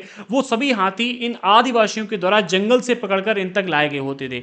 इसके अलावा आज के टाइम पर तो हम फैक्ट्रियों में लोहा वगैरह बना लेते हैं, लोहा, तांबा, सोना, ठीक है? लोहा, तांबा बना लेते हैं, ठीक है? लेकिन इससे पहले 1830 से पहले, या फिर हम यूं बात करें कि भाई हमारे देश में जब अंग्रेजों के आने से पहले या फिर अंग्रेजों के आने के बाद भी लोहे का निर्माण जो होता था वो आदिवासी समुदाय के व्यक्ति ही किया करते थे। इसी तरह से तांबे, सोने, चांदी, इनके अयस्क जो मिलते हैं वो मिलते हैं जंगलों से, जंगलों में जो पहाड़ हैं, पहाड़ों से, ठीक है? और पहाड़ों जंगलों तक पहुंचती आदिवासियों की। आदिवासी लोग इन अयस्कों से इन धातुओं का निर्माण करते थे और उससे हथियार वगैरह बना करके, प्रोडक्ट अलग अलग बना करके इन लोगों तक, समाज में राजा महाराजाओं तक, अलग अलग साम्राज्यों तक पहुंचाया करते थे। इसी तरह से कोयला, हीरा, इमारत की लकड़ियां जो होती हैं, वो कीमती लकड़ियां, ये भी जंगलों से काट कर लाने का काम आदिवासियों का ही था। आज भी इसमें आदिवासियों को बहुत अधिक अच्छी जानकारी। इसके अलावा जड़ी बूटियां और पशु उत्पाद, जिसमें मोम, लाख, शहद, ये चीजें आती हैं, ठीक है? ये भी जंगल से निकालकर आम जनता तक पहुंचाने का काम आदिवासियों का था और इससे आदिवासी अपनी आमदनी किया करते थे। अब बताओ आदिवासी किस क्षेत्र में कमजोर थे? इनको अयस्क का ज्ञान था धातु बनाने के लिए, इनको लकड़ी की इनके पास उपलब्धता थी, हीरा, कोयला, यहां तक इनकी पहुंच थी, जड़ी बूटी अर्थात डॉक्टरी का इनको नॉलेज था, पशु उत्पाद इनके पास में थे, स्वयं जानवर जैसे कि हाथी हो गए, ये भी इनकी पकड़ में थे, जंगल की इनको पूरी जानकारी थी। आदिवासी किस क्षेत्र में पीछे थे, मुझे बताओ। आज के टाइम पर हमने आदिवासियों के साथ में बहुत गलत किया, जिस वजह से आदिवासी पिछड़े हुए हैं। अगर आदिवासियों से उनके अधिकारों को न छीना जाता, उनके जंगलों को ना छीना जाता, तो मैं गारंटी के साथ कह सकता हूं कि आज के टाइम पर आदिवासी पूरे देश में सबसे ज्यादा अमीर होते, टॉप पर होते। इसके अलावा जीवन के आगे बढ़ते रहने में जंगल का एक बहुत बड़ा योगदान रहा है। इन्हीं जंगलों से बहुत सारी नदियों को लाकर पानी में, नदियों को लगातार पानी मिलता है। अब आप कहोगे कि भाई अगर आदिवासी नहीं होंगे तो क्या जंगल नहीं होंगे, या क्या नदियां नहीं होंगी, नदियों से पानी नहीं है, नदियों में पानी नहीं बहेगा? ऐसा बिल्कुल भी नहीं है। आदिवासी नहीं होंगे तो भी जंगल होंगे, लेकिन जंगलों की सुरक्षा करने वाला कोई नहीं होगा।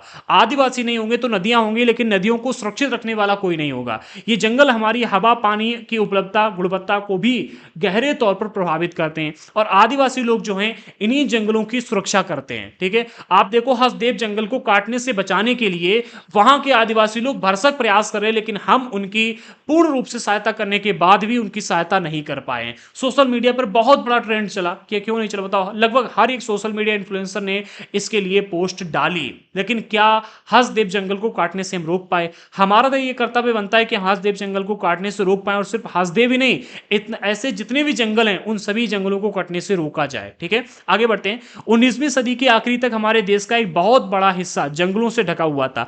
अच्छा, यहाँ पर 19वीं सदी की चूंकि बात की गई है, तो यहाँ पर एक कानून बनाया गया था, उसकी भी हम चर्चा करेंगे। कहा जा रहा है 19वीं सदी के आखिरी तक, ठीक है, तो 1830 तक अगर हम बात करें, तो 1830 के टाइम पीरियड तक, इसी टाइम की बात की जाए, एक मिनट देख लेते हैं। टाइम पीरियड नहीं दिया गया है, ठीक है। हाँ, 1830 दिया गया, ठीक है। तो 1830 के टाइम पीरियड अगर हम देखें, तो इस समय तक क्या है कि आदिवासियों का जंगल के ऊपर पूर्ण नियंत्रण रहता था, ठीक है। लेकिन इस टाइम पर क्या होता है कि एक वन कानून आता है, ठीक है, इसी टाइम पीरियड के इर्द गिर्द आता है, 1830 के आसपास।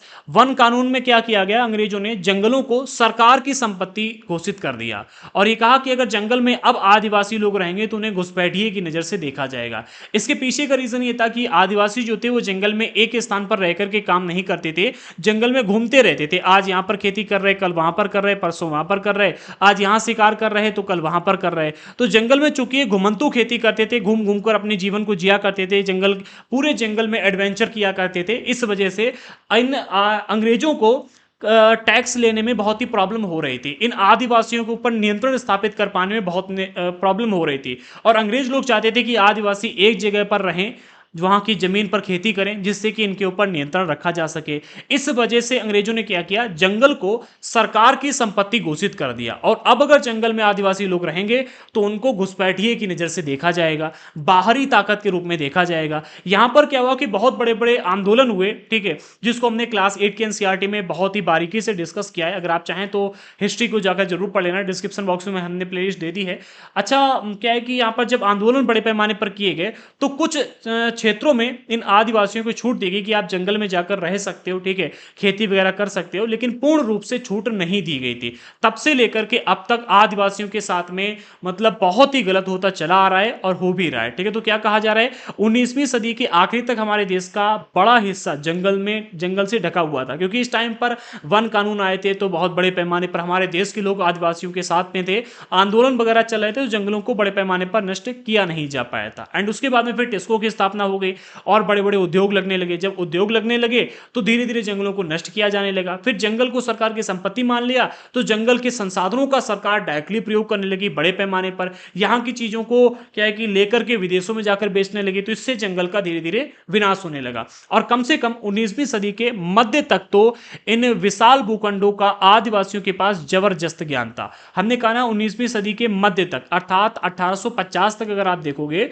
तो जंगलों का आदिवासियों को बहुत ही विस्तार से ज्ञान था। कहां पर क्या चीज मिलेगी, ठीक है, किस जड़ी बूटी का क्या उपयोग हो सकता है, कहां पर हमको लोहे का सबसे अच्छा अयस्क मिलेगा। अगर आप देखो, जो टाटा टिस्को कंपनी की स्थापना हुई थी, जो लोहा बनाने वाली कंपनी है, ठीक है, इसकी स्थापना में आदिवासियों का एक बहुत बड़ा योगदान रहा है। आदिवासियों ने ही लौह अयस्क की जो सबसे अच्छी पहाड़ी है वहां तक इनको पहुंचाया था, ठीक है, कि भाई आप यहां से लोहा अयस्क लो, सबसे अच्छा लोहा यहीं से निकलेगा, ठीक है। इन इलाकों में उनकी गहरी पैठ थी, उनका जंगल पर पूरा नियंत्रण भी था, ठीक है, याद रखना।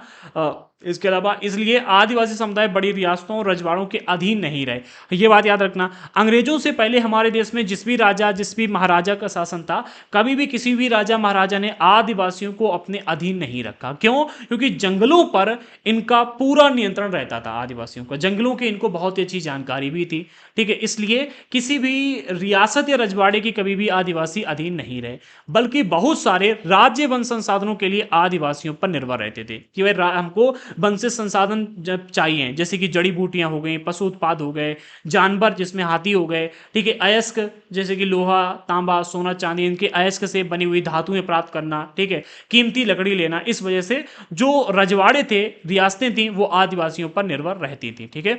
एक मिनट इरेज कर लेते हैं, फिर आगे बढ़ते हैं।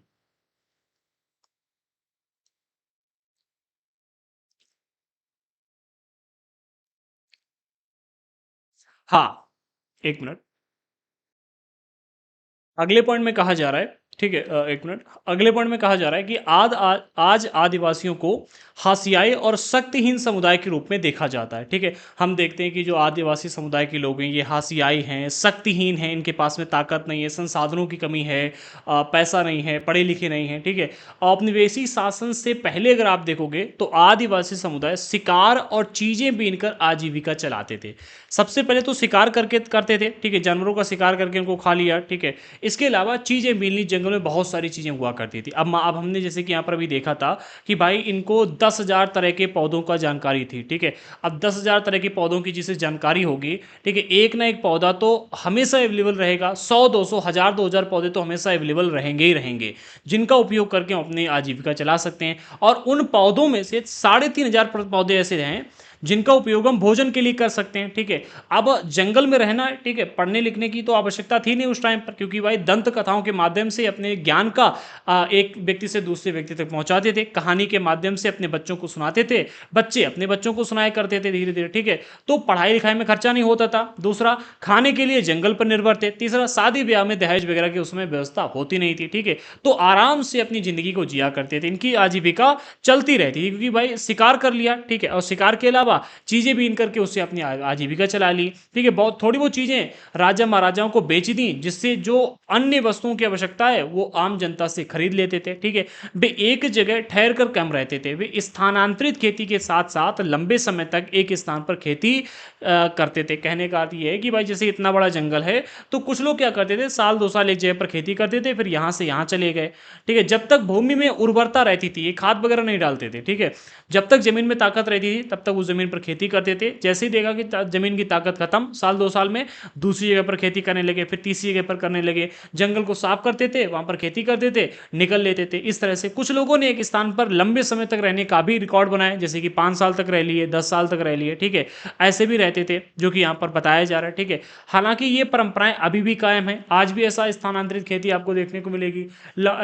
लेकिन पिछले 200 साल में आर्थिक बदलावों, वन नीतियों और राज्य व निजी उद्योगों के राजनीतिक दबाव की वजह से इन लोगों को बागानों, निर्माण स्थलों, उद्योगों और घरों में नौकरी करने के लिए ढकेला जा रहा है। कहने का अर्थ यहाँ पर यह है कि भी हाल ही के टाइम में जो बदलाव आए हैं, ठीक है, आर्थिक बदलाव आए हैं, इसके अलावा वन नीतियां जो बनाई जा रही हैं, इसके अलावा राज्य और निधि उद्योग जो लगाए जा रहे हैं, राजनीतिक दबाव जो पड़ते हैं कि भाई सरकार का दबाव है, जगह खाली करो, जंगल को खाली करके यहाँ से निकलो। इस वजह से आज जो आदिवासी लोग हैं, ये इनकी जिंदगी मतलब इस समय मतलब बहुत ही संकट से गुजर रही है। ठीक है, इस वजह से क्या हुआ कि इनको बागानों में काम करने के लिए जाना पड़ा, निर्माण स्थलों में, जैसे जो कहीं फैक्ट्री बन रही है, घर बन रहा है, या जो सड़कें बनती है वहां पर काम करना पड़ता है, उद्योगों में, ठीक है, कंपनियों में काम करने के लिए जाना पड़ता है, घरों में नौकरी करने के लिए मतलब इनको ढकेल दिया गया। अभी तक क्या था कि आज़ादी से अपने जंगल में जिंदगी जीते थे। ठीक है, लेकिन जब से ये बदलाव आए हैं पिछले 200 सालों में, ठीक है,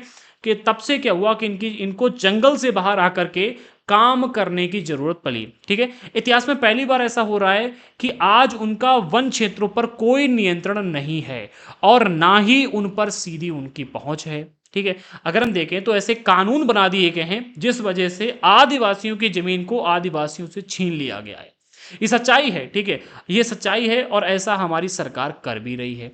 अगले पॉइंट में कहा जा रहा है, इमारती लकड़ी और खेती व उद्योगों के लिए विशाल वन भूमियों को साफ किया जा चुका है। याद रखना, सबसे पहले तो इमारती लकड़ी के लिए, दूसरा खेती के लिए और उद्योग के लिए। 3 प्रमुख रीजन है। ठीक है, 3 प्रमुख रीजन है जिस वजह से वन भूमियों को, जंगलों को साफ किया जा चुका है। आदिवासियों के इलाकों में खनिज पदार्थों और अन्य प्राकृतिक संसाधनों को भी भरमार रही है, इनकी भी भरमार रही। क्या कहा जा रहा है, आदिवासी इलाके जो हैं वहां पर अगर हम देखें तो खनिज पदार्थों की, जैसे कि हमने भी देखा लौह अयस्क हो गया, ठीक है, तांबा बनाने की चीज होगी, इसके अलावा जड़ी बूटियां हो गई, ये भी एक प्रकार का खनिज पदार्थ है। ठीक है, आपको कोयले की खदानें मिल जाएंगी। ठीक है, ये चीजें मिल रही, तो इसकी क्या है ना कि भरमार आपको देखने को मिलेगी इन आदिवासी इलाकों में। इसके अलावा प्राकृतिक संसाधनों की भी भरमार है, इसीलिए इन जमीनों को खनन और अन्य विशाल औद्योगिक परियोजनाओं के लिए बार बार छीना गया है। अब भाई अगर आप बार बार किसी की जमीन को छीनोगे तो एक एक समय ऐसा आएगा कि उसके पास में कुछ बचेगा ही नहीं, ठीक है। वही आज आदिवासियों के साथ में हो रहा है। काफी बार उनकी जमीन जबरन छीनी गई है और निर्धारित प्रक्रियाओं का पालन बहुत कम किया गया, यानी कि जो प्रक्रियाएं कोर्ट के माध्यम से तय की गई कि भाई आप ऐसा कर सकते हो, ठीक है, जो कि आदिवासियों के साथ में गलत ना हो और आपका भी काम चल जाए, तो उन प्रक्रियाओं का भी पालन किए बिना वहां पर आदिवासियों की जमीन को छीना गया है। कई बार ऐसा हुआ है, ठीक है। इसमें क्या है कि राजनीति का बहुत बड़े पैमाने पर उपयोग होता है, जो कि मैं खुले तौर पर अभी भी यहां पर बोल रहा हूं और आगे भी बोलने के लिए तैयार खड़ा हूं, ठीक है। तो अगर आप आदिवासी समुदाय से हैं तो मुझे अपने ही बीच का समझना। अगले पॉइंट में कहा जा रहा है, एक मिनट, हाँ, अगले पॉइंट में कहा जा रहा है, आंकड़ों से पता चलता है कि खनन और खनन परियोजनाओं के कारण विस्थापित होने वालों में 50% से ज्यादा केवल आदिवासी रहे। कहने का अर्थ यह है कि अगर भारत में संपूर्ण भारत में से जितने लोगों को एक घर छोड़कर दूसरे घर पर जाकर रहना पड़ा, अर्थात अपनी जगह से हटकर विस्थापित होना पड़ा, ठीक है, दूसरी जगह पर जाकर रहना पड़ा, भारत में जितने लोगों का विस्थापन होता है किस वजह से, खनन और खनन प्रक्रियाओं की वजह से, उसमें 50% लोग जो होते हैं वो आदिवासी होते हैं, ठीक है।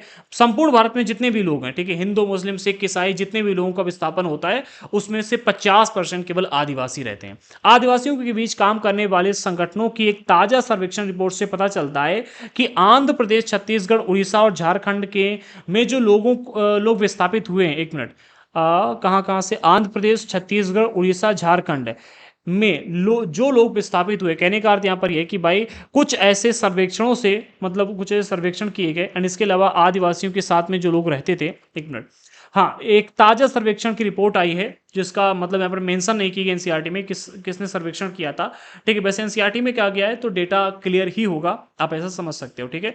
तो इस सर्वेक्षण रिपोर्ट के अनुसार कहा जा रहा है कि आंध्र प्रदेश, छत्तीसगढ़, उड़ीसा और झारखंड, यहां पर जो लोग विस्थापित हुए हैं उनमें 79% आदिवासी हैं। पूरे भारत में देखें तो 50% आदिवासी विस्थापित होते हैं, ठीक है, खनन प्रक्रियाओं की वजह से, लेकिन केवल इन 4 राज्यों में, ठीक है, लगभग 80% आप कह सकते हो आबादी जो है वो आदिवासियों की विस्थापित हुई है, ठीक है। उनकी बहुत सारी जमीन देश भर में बनाए जा रहे सैकड़ों बांधों के जलाशयों में डूब चुकी है। जो बांध बनाए जाते हैं उसमें अधिकतर आदिवासियों की जमीन ही जाती है, ठीक है।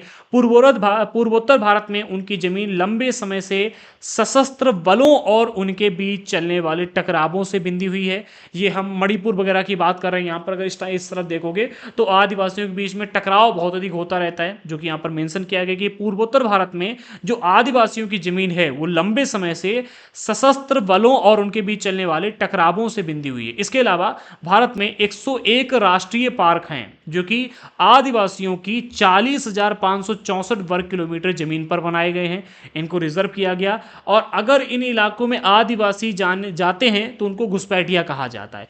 543 वन्य जीव अभ्यारण्य हैं जो कि, एक मिनट इरेज कर लेते, जो कि 1,19,776 वर्ग किलोमीटर के क्षेत्र में फैले हुए हैं, ठीक है। और इन इलाकों में अगर आदिवासी जाते हैं तो उनको घुसपैठिया कहा जाता है। ये जो जमीन है, ठीक है, 101 राष्ट्रीय पार्कों की और 543 वन्य जीव अभ्यारण्य की, ये ऐसे इलाके हैं जहां पर मूल रूप से आदिवासी रहा करते थे। मूल रूप से ये तय है, ठीक है, कि भाई ये जमीन आदिवासियों की ही थी, लेकिन अब इन इलाकों को रिजर्व कर दिया गया, अब उन्हें वहां से उजाड़ दिया गया और अगर वे इन जंगलों में रहने की कोशिश करते हैं तो उन्हें घुसपैठिया कहा जाता है। अच्छा, इसके पीछे के रीजन भी दिए जाते हैं बहुत ही अच्छे अच्छे। कहा जाता है कि भाई आदिवासी जंगल में रहने वाले जानवरों को मारते हैं, जिस वजह से क्या है कि भाई जंगलों के जो जानवर हैं वो खतरे के निशान पर पहुंच चुके हैं, जंगल के जानवर नष्ट हो रहे हैं।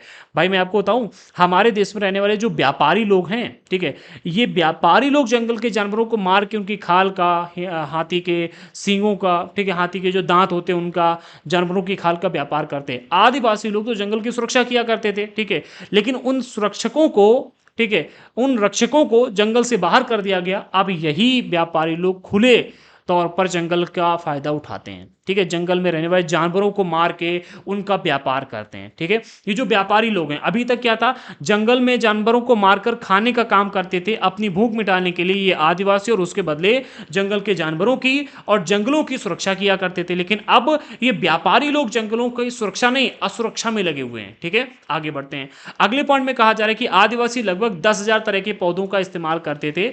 उनमें से 8,000 जो प्रजातियां थी उनको दवाइयों के तौर पर, 325 प्रजातियां कीट कीटनाशकों के तौर पर, 425 प्रजातियां गोंद, रेजिन और डाई के तौर पर, 550 प्रजातियां रेशों के लिए जिनसे कपड़ा वगैरह बनाते थे, ठीक है। इसके अलावा 3500 प्रजातियां भोजन के लिए, 3500 प्रजातियां, ठीक है।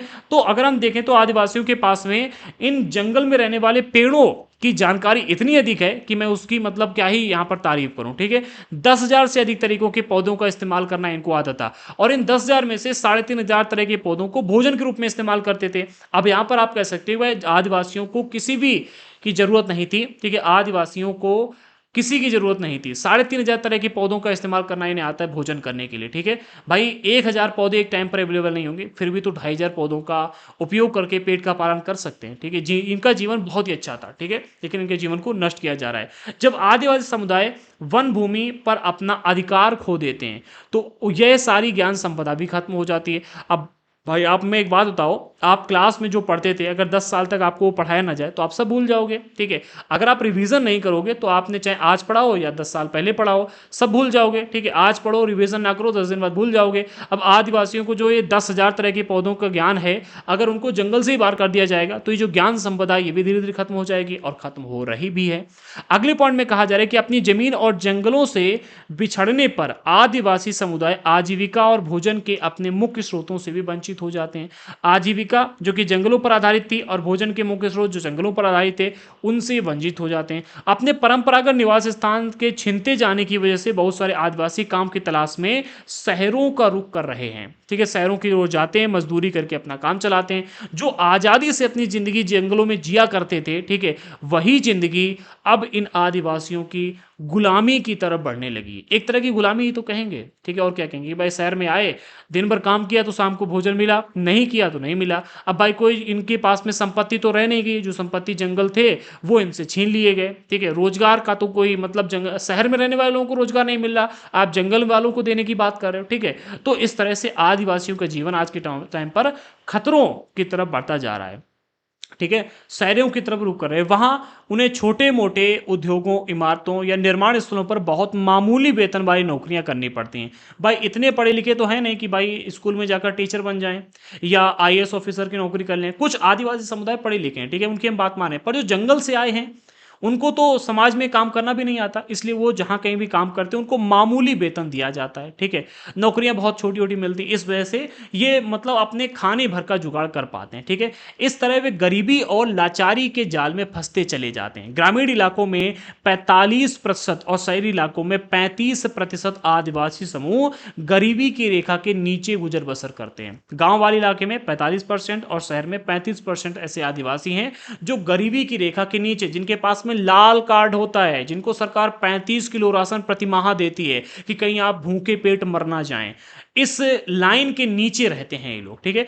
इसकी वजह से वे कई तरह के अभावों का भी शिकार हो जाते हैं। उनके बहुत सारे सच्चे कुपोषण के बच्चे कुपोषण का शिकार रहते हैं। आदिवासियों के बीच साक्षरता भी बहुत कम है। भाई जंगल से आए हैं, ठीक है, तो अपनी आजीविका चलाने के लिए मजदूरी करके, काम करके अपना पेट पालने के लिए पैसा कमाएं या स्कूल में जाकर अपने बच्चों को पढ़ाएं, ठीक है। तो स्कूल में पढ़ने के लिए भी नहीं भेज सकते, क्योंकि अगर पढ़ने के लिए बच्चे चले जाएंगे तो मतलब क्या है कि घर का काम कौन करेगा, और पैसे कमाकर नहीं लाएंगे तो पेट हमारा नहीं भर पाएगा और भूखे पेट मर जाएंगे, ठीक है। इसलिए आदिवासियों की जिंदगी आज के टाइम पर बहुत ही खतरे के निशान पर खड़ी हुई है।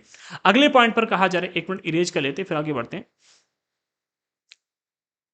हाँ, अगले पॉइंट में कहा जा रहा है आदिवासियों को उनकी जमीन से हटाने पर आमदनी के स्रोत के अलावा वो अपनी परंपराएं और रीति रिवाज भी गवा देते हैं। सबसे पहली बात तो ये होगी कि भाई अगर हम उनको उनकी जमीन से हटा देंगे तो अपनी आमदनी के स्रोत खो देंगे, जो कि हमने देख लिया। इसके अलावा आदिवासियों की अपनी परंपराएं भी होती हैं, अपने रीति रिवाज भी होते हैं। मैं इस बार की आपको बात बताता हूँ। मैं अभी तक क्या ना कि गाँव में रहता था, ठीक है, मैं अपनी बात बता रहा हूँ, गाँव में रहता था। और गाँव में क्या था कि हमारे यहाँ पर जब भी होली होती है तो पहले तो सुबह आखर डालने जाते हैं, फिर रंग वगैरह खिलाया जाता है, शाम को मिला बेटी होती है। पूरे गाँव में जितने भी घर हैं हर घर में जाकर हम मिलते हैं, वहाँ पर नाश्ता पानी करते हैं, बातचीत करते हैं, ठीक है। इस बार मैं शहर में हूँ, ठीक है, और शहर में किराए पर रहता हूँ, ठीक है। तो यहाँ पर क्या है कि होली का उस तरह से मैं इस बार गाँव नहीं जा पाया, ठीक है। तो क्या है कि सुबह आखर डालने की प्रक्रिया यहाँ पर बहुत ही अलग है, ठीक है। रोड पर आखर जलाई जाती है, तो वहाँ पर शाम को रात में आखर पड़ गई, मुझे पता भी नहीं चल पाया, मैं आखर भी नहीं डाल पाया। इसके बाद मिला बेटी का मैंने कहा सोचा यहाँ पर होगा, मिला बेटी की प्रक्रिया ही यहाँ पर नहीं है। तो गाँव में जो परंपराओं का हम उपयोग कर रहे थे वो हमें शहर में नहीं मिली, ठीक है। गाँव में हम हर घर में जाते थे शाम को, ठीक है, मिलते थे, बातचीत करते थे, एक दूसरे का हाल चाल लेते थे, ठीक है, खाने पीने का भी मतलब नाश्ता पानी करते थे। यहाँ पर वो परंपराएं शहर में आपको आमतौर पर देखने को नहीं मिलेंगी। इसी तरह से आदिवासी भी जब उनको हम उनकी जमीन से हटा देते तो केवल उनके आमदनी के स्रोत ही नहीं जाते बल्कि वो अपनी परंपराएं भी खो देते हैं। जिन आत्माओं की वो पूजा कर रहे थे, वन देवता की या फिर मतलब पर्वतों की, ठीक है, जो अपने पूर्वजों की पूजा कर रहे होते थे, वो पूजा की पद्धतियां खो देते हैं, अपने रीति रिवाज गवा देते हैं, ठीक है, जो कि उनके जीने और अस्तित्व का स्रोत हैं, ठीक है। अब भाई अगर आपको हिंदुस्तान से हटा करके और पाकिस्तान में भेज दिया जाए जहां पर आपको पूरे मुसलमानों के बीच में रखना पड़े और आप कठोर मतलब बिल्कुल कट्टर हिंदू हैं, जो आप प्याज भी नहीं खाते, चोटी रखते ब्राह्मण हो, ठीक है, तो क्या आप अपनी परंपराओं के साथ में वहां पर रह पाएंगे? नहीं रह पाएंगे। सबसे पहले तो आपको अपनी आजीविका का ध्यान रखना होगा, शिक्षा का भी ध्यान रखना होगा, अपने जीवन का ध्यान रखना होगा, सुरक्षा का ध्यान रखना होगा। फिर आप जाकर के अपने धर्म का ध्यान रख पाएंगे, अपनी परंपराओं का ध्यान रख पाएंगे, ठीक है। तो जहां इनकी आमदनी के स्रोत हटते हैं वहीं से इनकी परंपरा और रीति रिवाज भी खतरे में आ जाते हैं, ठीक है। आगे बढ़ते हैं। जो जीने और अस्तित्व का स्रोत है, आदिवासी जीवन के आर्थिक और सामाजिक आयाम एक दूसरे से जुड़े हुए हैं, ठीक है। आदिवासी जीवन के आर्थिक और सामाजिक आयाम, ठीक है, ये आदिवासियों में एक दूसरे से जुड़े हुए रहते हैं, ठीक है। एक तो सामाजिक और आर्थिक, ठीक है। आगे कहा जा रहा है कि एक दायरे में होने वाला विनाश दूसरे दायरे को प्रभावित करता है। अगर आदिवासियों की सामाजिक स्थिति को प्रभावित करोगे तो उनकी आर्थिक स्थिति बदल जाएगी, उनकी आर्थिक स्थिति को प्रभावित करोगे तो सामाजिक स्थिति बदल जाएगी, ठीक है। तो अगर एक क्षेत्र में आप विनाश करोगे तो दूसरा क्षेत्र ऑटोमेटिक बदल जाएगा। इसी तरह से अगर आपको भारत से भगा दिया जाए तो आपका धर्म, आपके जो भी सामाजिक स्थिति है धीरे धीरे प्रभावित होने लगेगी। उनके संसाधनों के लिए होने वाली छीना झपटी और विस्थापन की यह प्रक्रिया अक्सर दर्दनाक और हिंसक होती है। लाखों आदिवासियों को मौत के घाट उतार दिया गया है अभी तक, ठीक है। हमने यहाँ पर डिस्कस करना है 5 लाख आदिवासियों को मौत के मुंह में डाला जा चुका है। कैसे डाला जा चुका है अब इसको डिस्कस करते हैं, ठीक है। हाँ, अगले पॉइंट में कहा जा रहा है झारखंड और आसपास के इलाकों के आदिवासी 1830 के दशक से ही बहुत बड़ी संख्या में भारत और दुनिया के अन्य इलाकों जैसे कि मॉरिशस, कैरिबियन और यहाँ तक कि ऑस्ट्रेलिया में जाते रहे हैं। क्यों गए थे? उसके पीछे का रीजन था वन कानून। देखो, हमारे यहाँ पर जब अंग्रेज लोग वन कानून लेकर के आए तो जंगलों को सरकार की संपत्ति घोषित कर दिया गया और जंगलों में रहने वाले आदिवासियों को घुसपैठिया, ठीक है। जब आदिवासियों ने इसका विरोध किया तो कुछ हद तक आदिवासियों को छूट दी गई, लेकिन अब बहुत बड़े पैमाने पर आदिवासियों को मार दिया गया, जंगलों से मार के भगाया गया। बहुत बड़ी हिंसा हुई थी जिसमें क्या हुआ, बहुत सारे आदिवासी लोग विदेशों में काम करने के लिए चले गए, ठीक है, जंगल से बाहर आकर के शहरों में मजदूरी करने लगे। भारत और दुनिया के अन्य इलाकों में जैसे कि मॉरिशस, कैरिबियन, ऑस्ट्रेलिया, इन इलाकों में जाते रहे, ठीक है। भारत का चाय उद्योग जो है असम में, ये आदिवासियों के श्रम के बूते ही अपने पैरों पर खड़ा हो पाया है, ठीक है। यहां पर क्या है कि अंग्रेजों का बहुत बड़ा योगदान रहा है, ठीक है। अंग्रेजों ने आदिवासियों को इतना प्रताड़ित किया कि इनको चाय बागानों में जाकर के काम करना पड़ा, मजदूरी करनी पड़ी, ठीक है। आज अकेले असम में 70 लाख आदिवासी रहते हैं, ठीक है। इस विस्थापन की कहानी भीषण कठिनाइयों, यातना, विरह और मौत की कहानी है। जो आप ये विस्थापन की कहानी यहां पर पढ़ रहे हो ना, कभी आदिवासियों का इतिहास उठा करके पढ़ना, भाई साहब आंखों में आंसू आ जाएंगे और इन राजनीतिक दलालों को ना मारने का मन करेगा, ठीक है। बहुत ही घृणा होने लगेगी इनसे, जिस तरह से आदिवासियों के जीवन को प्रभावित किया गया है, ठीक है। अंग्रेजों से, इन नेताओं से घृणा होने लगेगी, इन बिजनेसमैनों से घृणा होने लगेगी। मैं पढ़ चुका हूं इसलिए बात कर रहा हूं। 19वीं सदी में ही इन पलायनों के कारण 5 लाख आदिवासियों की मौत हो चुकी थी, ठीक है। 5 लाख आदिवासी थोड़े नहीं होते। आजकल 5 लाख सब्सक्राइबर करने में ना लोगों के सालों लग जाते हैं, ठीक है। यहाँ पर 5 लाख आदिवासियों को मौत के घाट उतार दिया गया था 19वीं सदी में, पलायन की वजह से। अंग्रेजों ने मार दिया था, ठीक है, कि भाई आप यहाँ से निकलो, जंगल अब सरकार की संपत्ति है, ठीक है। तो यहां तक हमने डिस्कस कर लिया। अब अगला पॉइंट है अल्पसंख्यक और हाशियाकरण। देखो अभी तक हमने क्या किया, देखो हमने पहले इसका जो हमारी ये क्लास 8 का चैप्टर नंबर 5 है, इसको हमने पूरे के पूरे चैप्टर को 3 पार्टों में पहले हमने डिस्कस किया था, पार्ट 1, 2, 3। पार्ट 1 में हमने हास्यकरण को समझा, पार्ट 2 में यहाँ तक डिस्कस किया था और पार्ट 3 में यहाँ से आगे का था, ठीक है। तो अब जो हमने पार्ट 3 में डिस्कस किया था वो हम यहाँ पर देखेंगे और पार्ट 3 वाला पार्ट यहाँ पर रहेगा अल्पसंख्यक हास्यकरण। इसमें हमें डिस्कस करना है सबसे पहले मौलिक अधिकारों के जरिए हमारा एक मिनट, हाँ, सबसे पहले हम यहाँ पर डिस्कस करेंगे कि अल्पसंख्यक समुदाय के जो लोग हैं उनके साथ में किस तरह से हाशियाकरण का शिकार होते जा रहे हैं, ठीक है। ये हम यहाँ पर डिस्कस करेंगे एंड इसके लिए सरकार क्या सुरक्षात्मक प्रावधानों की व्यवस्था कर रही है वो हमें यहाँ पर सबसे पहले डिस्कस करना है। फिर मुसलमान और हाशियाकरण यहाँ पर डिस्कस करना है कि आखिरकार मुसलमान किस तरह से हाशियाकरण का शिकार होता जा रहा है, ठीक है। 2006 की रिपोर्ट इसमें उसके अनुसार बताया गया है।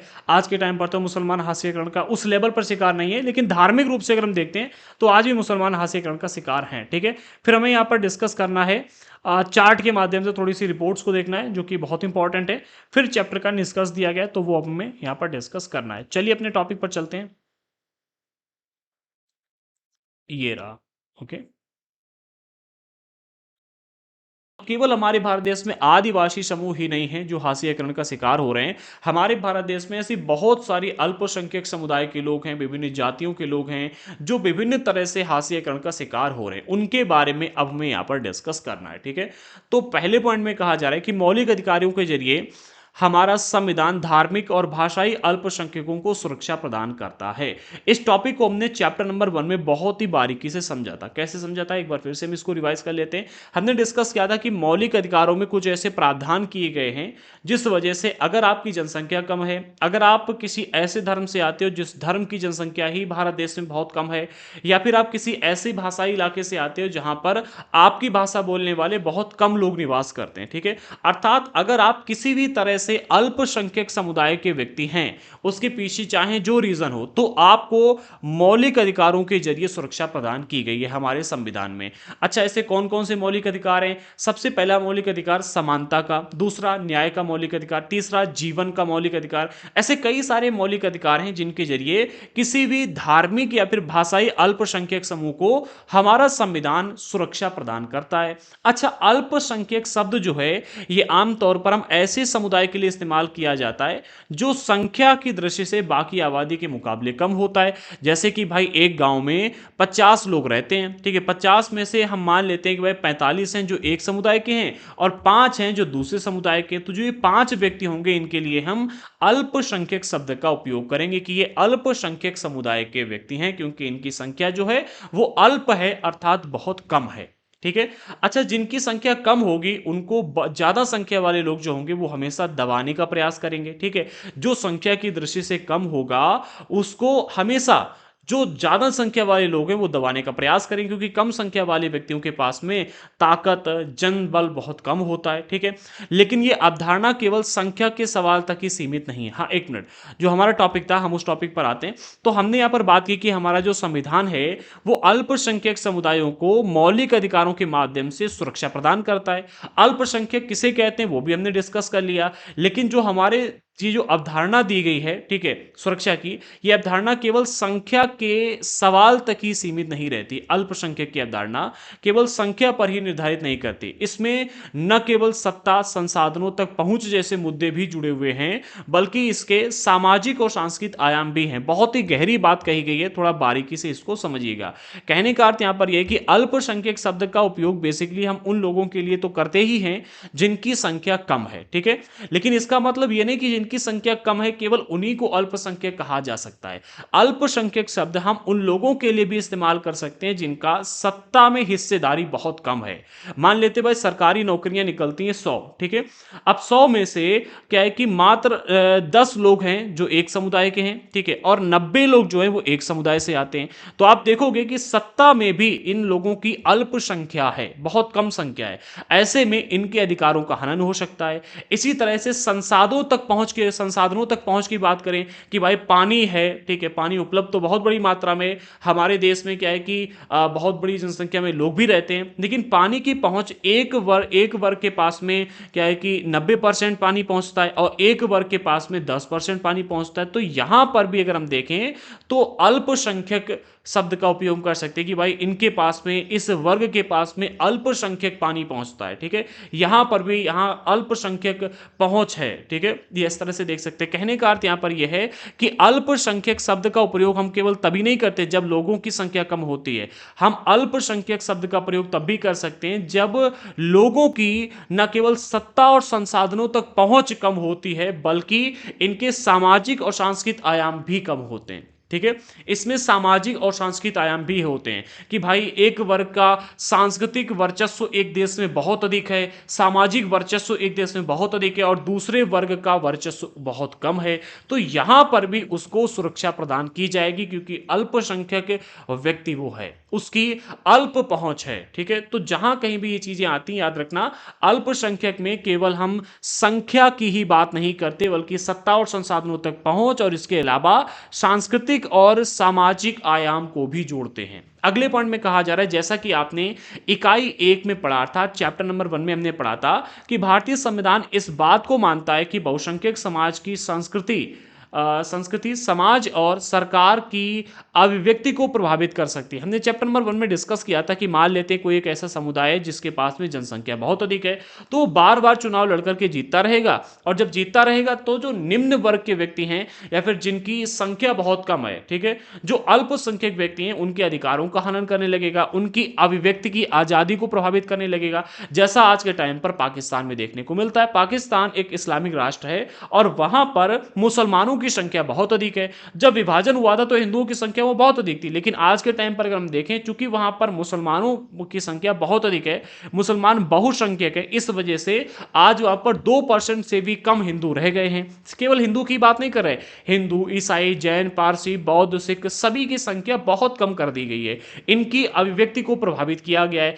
ऐसा हमारे देश में ना हो, इसलिए भारतीय संविधान में कहा गया है कि सभी व्यक्ति समान होंगे। भारतीय संविधान इस बात को मानता है कि भाई कहीं ऐसा ना हो कि बहुसंख्यक समुदाय के व्यक्ति जो मतलब अल्पसंख्यक समुदाय के लोग हैं, उनकी संस्कृति, उनकी अभिव्यक्ति को प्रभावित ना कर लें। इसके लिए क्या हुआ, ऐसी सूरत में छोटा आकार घाटे की बात साबित होगा, अर्थात जिनकी संख्या कम है उनको भारत में रहते हुए भी उनकी अभिव्यक्ति की आजादी छिन जाएगी और उनके लिए घाटे की बात साबित होगी। और संभव है कि छोटे समुदाय हाशिए पर खिसकते चले जाएं, अर्थात वो अपने अधिकार के लिए बोल ना पाएं, संसाधनों का प्रयोग ना कर पाएं, उनको हमेशा हाशियाई समुदाय होने का एक गिल्ट अंदर से महसूस होता रहे। ऐसे में अल्पसंख्यक समुदायों को बहुसंख्यक समुदाय की संस्कृति के सांस्कृतिक वर्चस्व की आशंका से बचाने के लिए सुरक्षात्मक प्रावधानों की जरूरत पड़ती है कि कहीं ऐसा ना हो कि भाई जो बहुसंख्यक समुदाय के व्यक्ति हैं वो अल्पसंख्यक समुदाय के व्यक्तियों को दबा लें, उनके अभिव्यक्ति को प्रभावित करें, उनकी जनसंख्या को कम करने का प्रयास करें। ऐसा ना हो, इसके लिए सुरक्षात्मक प्रावधानों की जरूरत पड़ती है। भाई हम अच्छे हैं, ये बात हम जानते हैं, बट आगे आने वाली हमारी पीढ़ी भी अच्छी होगी या सभी लोग अच्छे होंगे, हम इसकी तो गारंटी ले नहीं सकते। इसलिए संविधान ने इस बात की गारंटी ली है कि कोई भी व्यक्ति इन अल्पसंख्यक समुदायों के अभिव्यक्ति को प्रभावित नहीं कर पाएगा और इसके लिए कुछ सुरक्षात्मक प्रावधानों की व्यवस्था की गई है। सुरक्षा प्रावधानों की व्यवस्था के माध्यम से बहुसंख्यक समुदाय जो है अल्पसंख्यक समुदायों की सांस्कृतिक वर्चस्व को प्रभावित नहीं कर सकता या उनकी अभिव्यक्ति को प्रभावित नहीं कर सकता। ये प्रावधान उन्हें भेदभाव और नुकसान की आशंका से भी बचाते हैं। किससे?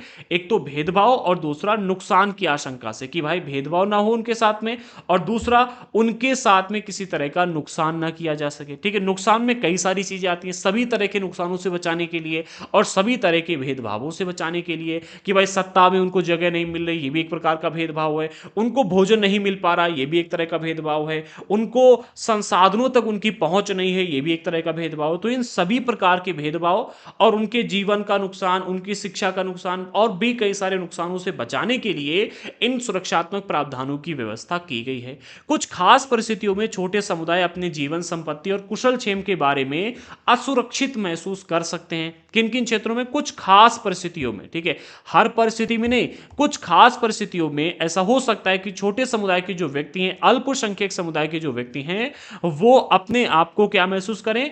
अपने जीवन संपत्ति या फिर कुशल क्षेम के बारे में कि भाई हम यहाँ पर कुशलता से, आज़ादी से रह पाएंगे कि नहीं रह पाएंगे, हमारी संपत्ति सुरक्षित रहेगी या नहीं रहेगी, हमारी संपत्ति आगे बढ़ेगी नहीं बढ़ेगी, इन क्षेत्रों में असुरक्षित महसूस कर सकते हैं। असुरक्षा की जो ये भावना है तब और बढ़ जाती है जब अल्पसंख्यक और बहुसंख्यक समुदायों के संबंध तनावपूर्ण होते हैं, ठीक है। तो ऐसा ना हो इसके लिए सुरक्षात्मक प्रावधानों की आवश्यकता पड़ती है और इन सुरक्षात्मक प्रावधानों को हमारे संविधान में रखा गया है। अच्छा, कौन कौन से सुरक्षात्मक प्रावधान है ये अगले चैप्टर नंबर 6 में हम पढ़ेंगे, जिसमें हम देखेंगे कि भाई हाशियाकरण से निपटने के तरीके क्या क्या हैं। वहां पर हम उन सभी प्रावधानों को देखेंगे जो प्रावधान हाशियाई समाज उपयोग करते हैं अपने आप को सुरक्षा प्रदान करने के लिए, इस तनावपूर्ण संबंध में अपनी सुरक्षा को बरकरार रखने के लिए, ठीक है। आगे बढ़ते हैं अगले पॉइंट में। अब हमें डिस्कस करना है संविधान में इन सुरक्षा व्यवस्थाओं के बारे में, ठीक है। तो अगले पॉइंट में कहा जा रहा है संविधान में इन सुरक्षाओं की व्यवस्था इसलिए की गई है कि हमारा भारतीय संविधान सांस्कृतिक विविधता की सुरक्षा और समानता व न्याय की स्थापना के प्रति संकल्पबद्ध है। देखो, हम कहते हैं कि भाई हमारा देश जो है एक लोकतांत्रिक राष्ट्र है और लोकतांत्रिक राष्ट्र में सभी को आज़ादी मिलनी चाहिए, सभी तरह की आज़ादी, जैसे कि अभिव्यक्ति की आज़ादी, धर्म की आज़ादी, किसी भी धर्म को अपना सकते हैं, कुछ भी बोलने की आज़ादी, ठीक है, हर तरह की आज़ादी यहाँ पर होनी चाहिए। केवल एक आज़ादी नहीं होती, आप देश विरुद्ध बात नहीं कर सकते, ठीक है। बाकी कई तरह की आज़ादी होती है जो कि हम चैप्टर नंबर 1 में ऑलरेडी डिस्कस कर चुके हैं। तो हमारे संविधान में जो सुरक्षाओं की व्यवस्था की गई है उसके पीछे का रीजन ये है कि हमारा भारतीय संविधान जो है वो सांस्कृतिक विविधता की सुरक्षा और समानता व न्याय की स्थापना के प्रति संकल्पबद्ध है। सबसे पहले सांस्कृतिक विविधता होगी, ऐसा नहीं कि केवल एक ही धर्म के व्यक्तियों का वर्चस्व होगा या फिर एक ही संस्कृति के लोगों का वर्चस्व होगा। हमारे देश में सभी प्रकार की संस्कृतियों को फलने फूलने का, अपने वर्चस्व को बनाए रखने का हक संविधान में दिया गया। दूसरा, सभी को सुरक्षा संविधान के माध्यम से प्रदान की गई। तीसरा, संविधान में समानता की बात की गई, सभी धर्म, सभी जाति, सभी वर्ग के व्यक्ति समान माने जाएंगे, ठीक है। आगे चौथे पॉइंट में कहा जा रहा है कि न्याय की स्थापना। हमारे भारत देश में न्याय को समानता की दृष्टि से देखा जाता है कि सभी को न्याय का अधिकार है और सभी को न्याय मिलना चाहिए। इसके प्रति हमारा जो संविधान है वो संकल्पबद्ध है। कानून को कायम रखने और मौलिक अधिकारों को साकार करने में न्यायपालिका का एक अहम भूमिका होती है। किसकी? न्यायपालिका की। भाई कानून को कायम रखना, ऐसा भी हो सकता है कि भाई भारत सरकार को ऐसा कानून बना दे जो किसी भी व्यक्ति की समानता या सुरक्षा या विविधता को खतरा के लिए खतरा हो, तो ऐसे में जो न्यायपालिका है उसकी अहम भूमिका होती है कि उस कानून को रद्द किया जाए या मौलिक अधिकारों को साकार करने के लिए कि भाई सभी को जीवन जीने का हक मिले, सभी का जीवन बना रहे। अभी आपने हाल ही में, हमने पिछले चैप्टर में डिस्कस किया था चैप्टर नंबर 1 में कि भाई न्यायपालिका का कहना है, न्यायपालिका में मौलिक अधिकार को लेकर के एक पिटीशन दायर की गई थी कि जीवन का अधिकार चूंकि सभी को है, इसलिए जब अकाल पड़ा था, ठीक है, तो सरकार से भोजन प्राप्त, सरकार जनता को भोजन दे, ठीक है, राशन की व्यवस्था करवाए, इसके लिए पिटीशन दायर की गई थी, ठीक है। तब न्यायालय ने मौलिक अधिकार की व्याख्या की थी कि चूंकि जीवन का अधिकार हमारे मौलिक अधिकार की श्रेणी में आता है और जीवन बनाए रखने के लिए भोजन की आवश्यकता है, इसलिए जब अकाल पड़ा तो सरकार को यह आदेश दिया गया कि भाई अपने भंडार गृहों को खोलो और जनता को यह भोजन प्रोवाइड करो, क्योंकि तुम्हारी ये जिम्मेदारी है कि जनता का जीवन बना रहे, ठीक है, और जीवन बना रहने के लिए भोजन की आवश्यकता है। इसीलिए आप जो देखते हो ना, राशन फ्री में वितरित किया जाता है, कोरोना काल के टाइम पर वितरित किया गया था, वो इसीलिए किया गया था क्योंकि हमारे मौलिक अधिकारों में एक अधिकार है जीवन जीने का अधिकार, और जब आपको भोजन ही नहीं मिलेगा तो जीवन नहीं जी पाओगे। इसलिए सरकार की जिम्मेदारी बनती है कि आपको राशन प्रोवाइड किया जाए, ठीक है। आगे बढ़ते हैं, राशन या रोजगार प्रोवाइड किया जाए, और इस समय कोरोना काल में जब भी ऐसा समय आता है तब राशन की व्यवस्था ज़्यादा की जाती है। वैसे आप देखो जो गरीब लोग हैं उनको तो परमानेंट राशन देने की व्यवस्था सरकार करती ही करती है। आगे बढ़ते हैं, तो ये न्यायालय की एक अहम भूमिका है। अगर किसी भी नागरिक को ऐसा लगता है कि उसके मौलिक अधिकारों का हनन हो रहा है, ठीक है? अगर आपको लगता है कि भाई आपके मौलिक अधिकारों का हनन हो रहा है, तो वह व्यक्ति अदालत जा सकता है। आइए अब इन प्रावधानों पर की रोशनी में मुसलमानों के संदर्भ में हास्यकरण को समझें। देखो हमने यहाँ पर समझ लिया है कि भाई हमारे देश में रहने वाले जो आदिवासी समुदाय के लोग हैं, वो किस तरह से हास्यकरण का शिकार हो रहे हैं। इसके बाद में हमने यहाँ पर इसमें ये डिस्कस किया कि आखिरकार हमारे देश में रहने वाले जो अन्य अल्पसंख्यक समुदाय के व्यक्ति हैं, जिसमें जिसमें मुस्लिम भी आते हैं, ईसाई भी हैं, जैन भी हैं, पारसी भी हैं, सिख भी आते हैं और बौद्ध हैं, मतलब जितने भी अन्य अल्पसंख्यक समुदाय के व्यक्ति हैं, उन सभी के लिए जो बातें हैं वो हमने यहाँ पर भी डिस्कस किया है। ठीक है, अब हम यहाँ पर स्पेशली मुसलमान किस तरह से हाशियाकरण का शिकार हैं वो यहाँ पर डिस्कस करेंगे। ठीक है, वैसे आज के टाइम पर अगर हम देखें तो इसमें एनसीईआरटी की जो इस पुस्तक में बातें बताई गई हैं, एक बात को विशेष तौर से याद रखना, इसमें जो डेटा दिया गया है, जिस डेटा के अनुसार यहाँ पर बातें की गई हैं, वो सन 2011 की जनगणना के अनुसार बताया गया है। ठीक है, अभी सन 2021 की जनगणना का डेटा हमारे पास में नहीं आया है। उसके पीछे के तमाम रीजन है। जब मैं इस क्लास का रिकॉर्ड कर रहा था तो उससे पहले हमने जो जनगणना का डेटा आने वाला था उसके ऊपर रिसर्च की, तो मुझे पता चला कि 2021 में डेटा इसलिए नहीं आ पाया क्योंकि कोरोना काल था, 20 में भी इसलिए नहीं आ पाया, 23 में जनगणना कराने की तैयारी की जा रही थी बट वो नहीं करवा पाए। ठीक है, 24 में अभी क्या है कि आपकी आचार संहिता लगी हुई है। ठीक है, और अभी जनगणना नहीं कराई जा सकती क्योंकि चुनाव वगैरह हैं।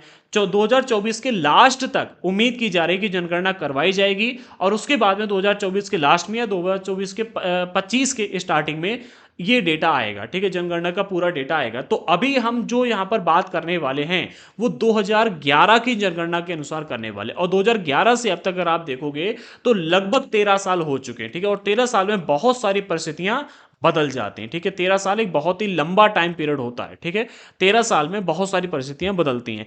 अभी क्या है कि 2011 की जनगणना के अनुसार जो डेटा दिया गया उसको हम यहाँ पर स्टडी करेंगे और उसी के अनुसार आगे बढ़ेंगे। ठीक है, और 2011 की जनगणना के अनुसार अगर हम देखें तो मुसलमानों की जनसंख्या जो भारत में थी, ठीक है, वो थी 14.2%। आज के टाइम पर बढ़ गई है। बहुत सारे लोग अपनी अपनी बातें रखते हैं कि भाई आज तो 30% हो चुके हैं, 20% हो चुके हैं, 22%, 25%, कुछ लोग तो 40% भी कहते हैं। ठीक है, हमें उन बातों पर अभी ध्यान नहीं देना है। ठीक है, तो पहले पॉइंट में यहां पर कहा जा रहा है कि 2011 की जनगणना के अनुसार भारत की आबादी में मुसलमानों की संख्या 14.2% है। उन्हें हाशियाई समुदाय माना जाता है। हाशियाई समुदाय क्यों माना जाता है? क्योंकि इनकी जनसंख्या बहुत कम है। इसके अलावा अन्य कई क्षेत्रों में भी जो कारण हमने आपको पिछले पार्ट 1 में डिस्कस किए थे, वो सभी कारण, ठीक है, मतलब उनमें से कुछ कारण इन मुसलमानों के साथ में अप्लीकेबल होते हैं, मतलब अप्लाई होते हैं। ठीक है, जिस वजह से मुसलमानों को हमारे यहाँ पर हाशियाई समुदाय माना जाता है, जिनमें से एक कारण तो ये हो गया कि इनकी जनसंख्या कम है, दूसरा शिक्षा कम है, तीसरा इनके पास में संसाधनों की कमी रहती है। ऐसे कई सारे रीजंस हैं। ठीक है, क्योंकि दूसरे समुदायों के मुकाबले उन्हें सामाजिक आर्थिक विकास में उतने लाभ नहीं मिले, ये भी एक कारण है। ठीक है, कि भाई जितने दूसरे समुदायों को सामाजिक और आर्थिक विकास के लिए लाभ मिले उतने मुसलमानों को नहीं मिल पाए हैं। विभिन्न स्रोतों से ली गई निम्नलिखित 3 सारणियों से पता चलता है कि मूलभूत सुविधाओं, साक्षरता और सरकारी नौकरियों के हिसाब से मुस्लिम समुदाय की स्थिति कैसी है। देखो हम यहां पर 2011 के डेटा की बात करेंगे। ठीक है, अभी परिस्थितियां काफी बदल चुकी हैं। ठीक है, तो अगर नया डेटा आ जाता है तो आप उसके अनुसार ही आगे एग्जाम्स में लिखना जा करके। अगर आप इस डेटा के अनुसार लिख रहे हैं तो आप 2011 के डेटा के अनुसार इसको मेंशन जरूर कर देना, जैसा कि एनसीईआरटी में यहां पर जगह जगह पर मेंशन किया गया है। ठीक है, अभी परिस्थितियां काफी बदल चुकी हैं। ठीक है, लेकिन जब तक नया डेटा नहीं आता हमें इसी डेटा को मानना होगा। ठीक है, तो पहले यहां पर बात की जा रही है मूलभूत सुविधाएं किन मुसलमानों, हिंदू, सिख, ईसाई इनके पास में कितनी कितनी है वो हमें यहां पर डिस्कस करना है। सबसे पहले अगर हम हिंदू धर्म के पास में देखते हैं तो हिंदू धर्म के 65.4% लोगों के पास में पक्का घर है, 75.2% लोगों के पास में बिजली है और नल का पानी 43.7% लोगों के पास में है। वही अगर हम मुसलमानों के पास में देखेंगे तो हिंदुओं से थोड़ा कम अर्थात 63.8%, हम कह सकते हैं लगभग 64% लोगों के पास में यहां पर अब पक्का घर है। ठीक है, ज्यादा डिफरेंस नहीं है। ठीक है, केवल 2% का ही यहां पर हमें डिफरेंस देखने को मिल रहा है। ठीक है, इसके अलावा बिजली जो है 67% लोगों के पास में, 67.5 अर्थात 67.5% लोगों के पास में। नल का पानी यहां पर सबसे कम मुसलमानों के पास आपको देखने को मिलता है जो है 35.5%। नल का पानी अर्थात शुद्ध पानी, ये 2011 के डेटा के अनुसार है। अभी परिस्थितियां बदल चुकी हैं। ईसाई की अगर बात की जाए तो ईसाई हिंदू और मुसलमान इन दोनों लोगों से आगे हैं। 69.3%, 69.3% इनके पास में घर हैं, पक्के घर हैं ईसाइयों के पास में। वहीं अगर बिजली की बात की जाए तो 86.2% ईसाई लोगों के पास में बिजली है और 48% ईसाई लोगों के पास में नल का पानी है। ठीक है, अगर हम सिखों की बात करें तो 91% सिखों के पास में पक्के घर हैं। बिजली 96% सिखों के पास में है और 49% सिखों के पास में नल का शुद्ध पानी देखने को मिलता है। इस डेटा के अनुसार अगर हम देखें तो सिखों के पास में सबसे अधिक सुविधाएं और मतलब अवसर हैं। ठीक है, मूलभूत सुविधाएं हैं। ईसाइयों के पास में उसके बाद में फिर आते हैं मुस्लिम, नहीं, फिर आते हैं आपके हिंदू और उसके बाद में मुस्लिम। अर्थात हमारे भारत देश में मुस्लिम समुदाय के पास में सबसे कम संसाधन आज के टाइम पर देखे जा रहे हैं। ठीक है, अन्य धर्मों की यहाँ पर बात नहीं की क्योंकि मुख्य रूप से 4 ही धर्मों को हमारे यहाँ पर एनसीईआरटी में दिया गया है। बाकी जो आपके बौद्ध हो गए, जैन हो गए, पारसी है, इनके मतलब बात अभी यहाँ पर नहीं की गई। और यहाँ पर देखो सबसे बड़ी बात, मुसलमानों से भी पीछे हैं आपके कौन, वो मतलब आदिवासी समूह के लोग, जिनकी तो बात ही यहाँ पर नहीं की गई। ठीक है, आगे बढ़ते हैं। अच्छा, इसका स्रोत जो है कहाँ से डेटा लिया गया है, तो स्रोत है इंडियन ह्यूमन डेवलपमेंट रिपोर्ट 2011 की। ठीक है, इंडिया की ह्यूमन डेवलपमेंट रिपोर्ट जो आई थी 2011 में, उसके अनुसार। ठीक है, इसमें टूवर्ट सोशल इंक्लूजन, इसके अलावा Oxford university press conference institute of applied man power research, इसके अलावा योजना आयोग और भारत सरकार नई दिल्ली, इन सभी को देख करके इन सभी ने रिपोर्ट दी थी। ठीक है, जिसके माध्यम से ये यहाँ पर आपको डेटा बताया गया। इन सभी ने रिसर्च करके रिपोर्ट दी थी जिसके अनुसार ये डेटा दिया गया। अब हम बात करते हैं साक्षरता की कि भाई पढ़े लिखे कितने हैं। ठीक है, पढ़े लिखों में अगर हम बात करें तो यहाँ पर तो देखो भाई संसाधन होने के बाद भी मुसलमान जो है पढ़ाई लिखाई में थोड़ा सा पीछे रहते हैं। उसके पीछे के रीज़न तमाम हैं, जैसे कि भाई उनकी जनसंख्या बहुत अधिक होना। ठीक है, जनसंख्या बहुत अधिक है जिस वजह से वो क्या करते हैं, बचपन से ही बच्चों को काम में लगा देते हैं। ठीक है, कि भाई हम तो इतने अधिक हैं। इसके अलावा और भी कई सारे रीजंस होते हैं। अगर आप खान सर के वीडियोस देखते हैं तो उन्होंने उसमें कई सारे रीजन बताए हैं। ठीक है, उन्हें यहाँ पर मेंशन करने की मेरे लिए आवश्यकता नहीं है। तो विभिन्न धर्मों की इसमें साक्षरता की दर की अगर हम बात करें तो कुल अगर हम भारत देश की समस्त साक्षरता देखते हैं 2011 की जनगणना के अनुसार 74% भारतीय शिक्षित हैं। ठीक है, साक्षरता, साक्षरता अर्थात लिखने पढ़ने की। ठीक है, आज के टाइम पर तो लगभग हम कह सकते हैं 90% लोग, 95 99% तक लोग लिखना पढ़ना तो जानते ही जानते हैं। ठीक है, साक्षर तो सभी हैं, लेकिन ज्ञान किसे है किसे नहीं, वो बात अलग की है। ठीक है, इसके बाद में अगर हम देखें तो हमारे भारत देश में जो हिंदू समाज के व्यक्ति हैं 2011 के डेटा के अनुसार 63% लोग ये शिक्षित हैं, साक्षर हैं। मुस्लिम 57%, ईसाई 74%, सिख 67%, 67%, बौद्ध 71% और जैन 86%। आप देखोगे जैन समुदाय के जो व्यक्ति हैं इनके पास में पैसा भी बहुत अधिक होता है, ज्ञान भी बहुत अधिक है, ये हर चीज में आगे रहते हैं। ठीक है, जैनों के पास में पैसा भी बहुत अधिक है और साक्षरता में भी आगे हैं। ये 2011 की जनगणना के अनुसार, डेटा के अनुसार 86% जैन जो है वो साक्षर थे। और हिंदुओं की अगर बात करें तो 66%, 63%। आप कंपेरिजन करके देखो, मुस्लिम देखो 57%। ठीक है, भारत देश की कुल आबादी का 74% लोग शिक्षित हैं और जैन केवल अगर हम देखें तो केवल जैनों में 86% लोग शिक्षित हैं। ये भारत की जनगणना 2011 के अनुसार डेटा दिया गया है। ठीक है, आगे बढ़ते हैं।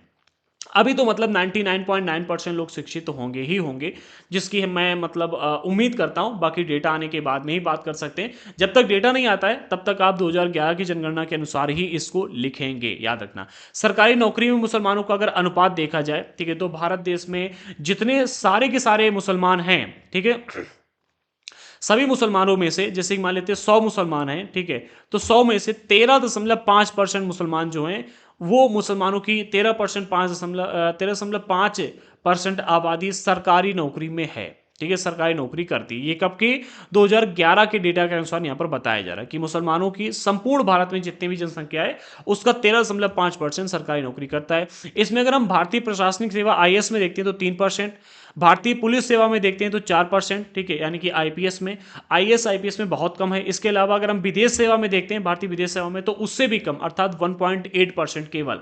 इसके बाद में केंद्रीय सार्वजनिक क्षेत्रीय इकाइयों में अगर हम देखते हैं पीएसयू सेक्टर में, तो यहां पर 3.3% मुसलमान ही जॉब कर रहे हैं। ठीक है, इसके अलावा राज्य स्तर में सबसे अधिक हैं 10.8%। अलग अलग राज्यों में अगर हम देखते हैं तो 10.8% मुसलमान जो हैं वो सरकारी नौकरी कर रहे हैं। इसके अलावा बैंक एवं रिजर्व बैंक में अगर हम देखते हैं तो 2.2% मुसलमानों की संख्या जो इन क्षेत्रों में हम देखते हैं वो कम है, स्पेशली विदेश सेवा में तो बहुत ही कम है। ठीक है, बाकी अन्य धर्म के लोग जो हैं 98.2% लोग भारतीय विदेश सेवा में अन्य धर्म से आते हैं, लेकिन भारतीय में मुसलमान धर्म से केवल 1.8% लोग ही कार्यरत हैं। ठीक है, तो ये डेटा मतलब हमें बताता है कि भाई 2011 में मुसलमानों की स्थिति क्या थी शिक्षा के क्षेत्र में। अब भाई देखो, जितने परसेंट लोग शिक्षित होंगे वही लोग इन क्षेत्रों में जाकर के लग पाएंगे। ठीक है, अच्छा, इसका स्रोत क्या है? तो भारत में मुस्लिम समुदाय की सामाजिक, आर्थिक और शैक्षणिक स्थिति प्रधानमंत्री के उच्च स्तरीय समिति की रिपोर्ट 2006 के अनुसार ये डेटा दिया गया है। ठीक है,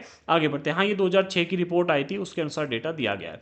अब हम आगे बात करने वाली इनसे जुड़े हुए कुछ और मुख्य तत्वों की, जिनको यहां पर हम देखें कि इसका सोल्यूशन कैसे निकाला गया। तो इस पॉइंट में कहा जा रहा है, इस बात को ध्यान में रखते हुए कि मुसलमान विकास के विभिन्न संकेतों पर पिछड़ा हुआ है, चाहे शिक्षा के क्षेत्र में देखें, रोजगार के क्षेत्र में देखें, सरकारी नौकरी में, या फिर हम अन्य सुविधाओं के क्षेत्र में देखें, तो मुसलमान लगभग हर क्षेत्र में पिछड़ा हुआ हमें देखने को मिलता है। सरकार ने 2005 में एक उच्च स्तरीय समिति का गठन किया था। ठीक है, जिसने ये रिपोर्ट दी थी। ठीक है, प्रधानमंत्री की उच्च स्तरीय समिति की रिपोर्ट के अनुसार ही ये डेटा यहां पर दिया गया है। ठीक है, तो 2005 में इस समिति का गठन किया गया था।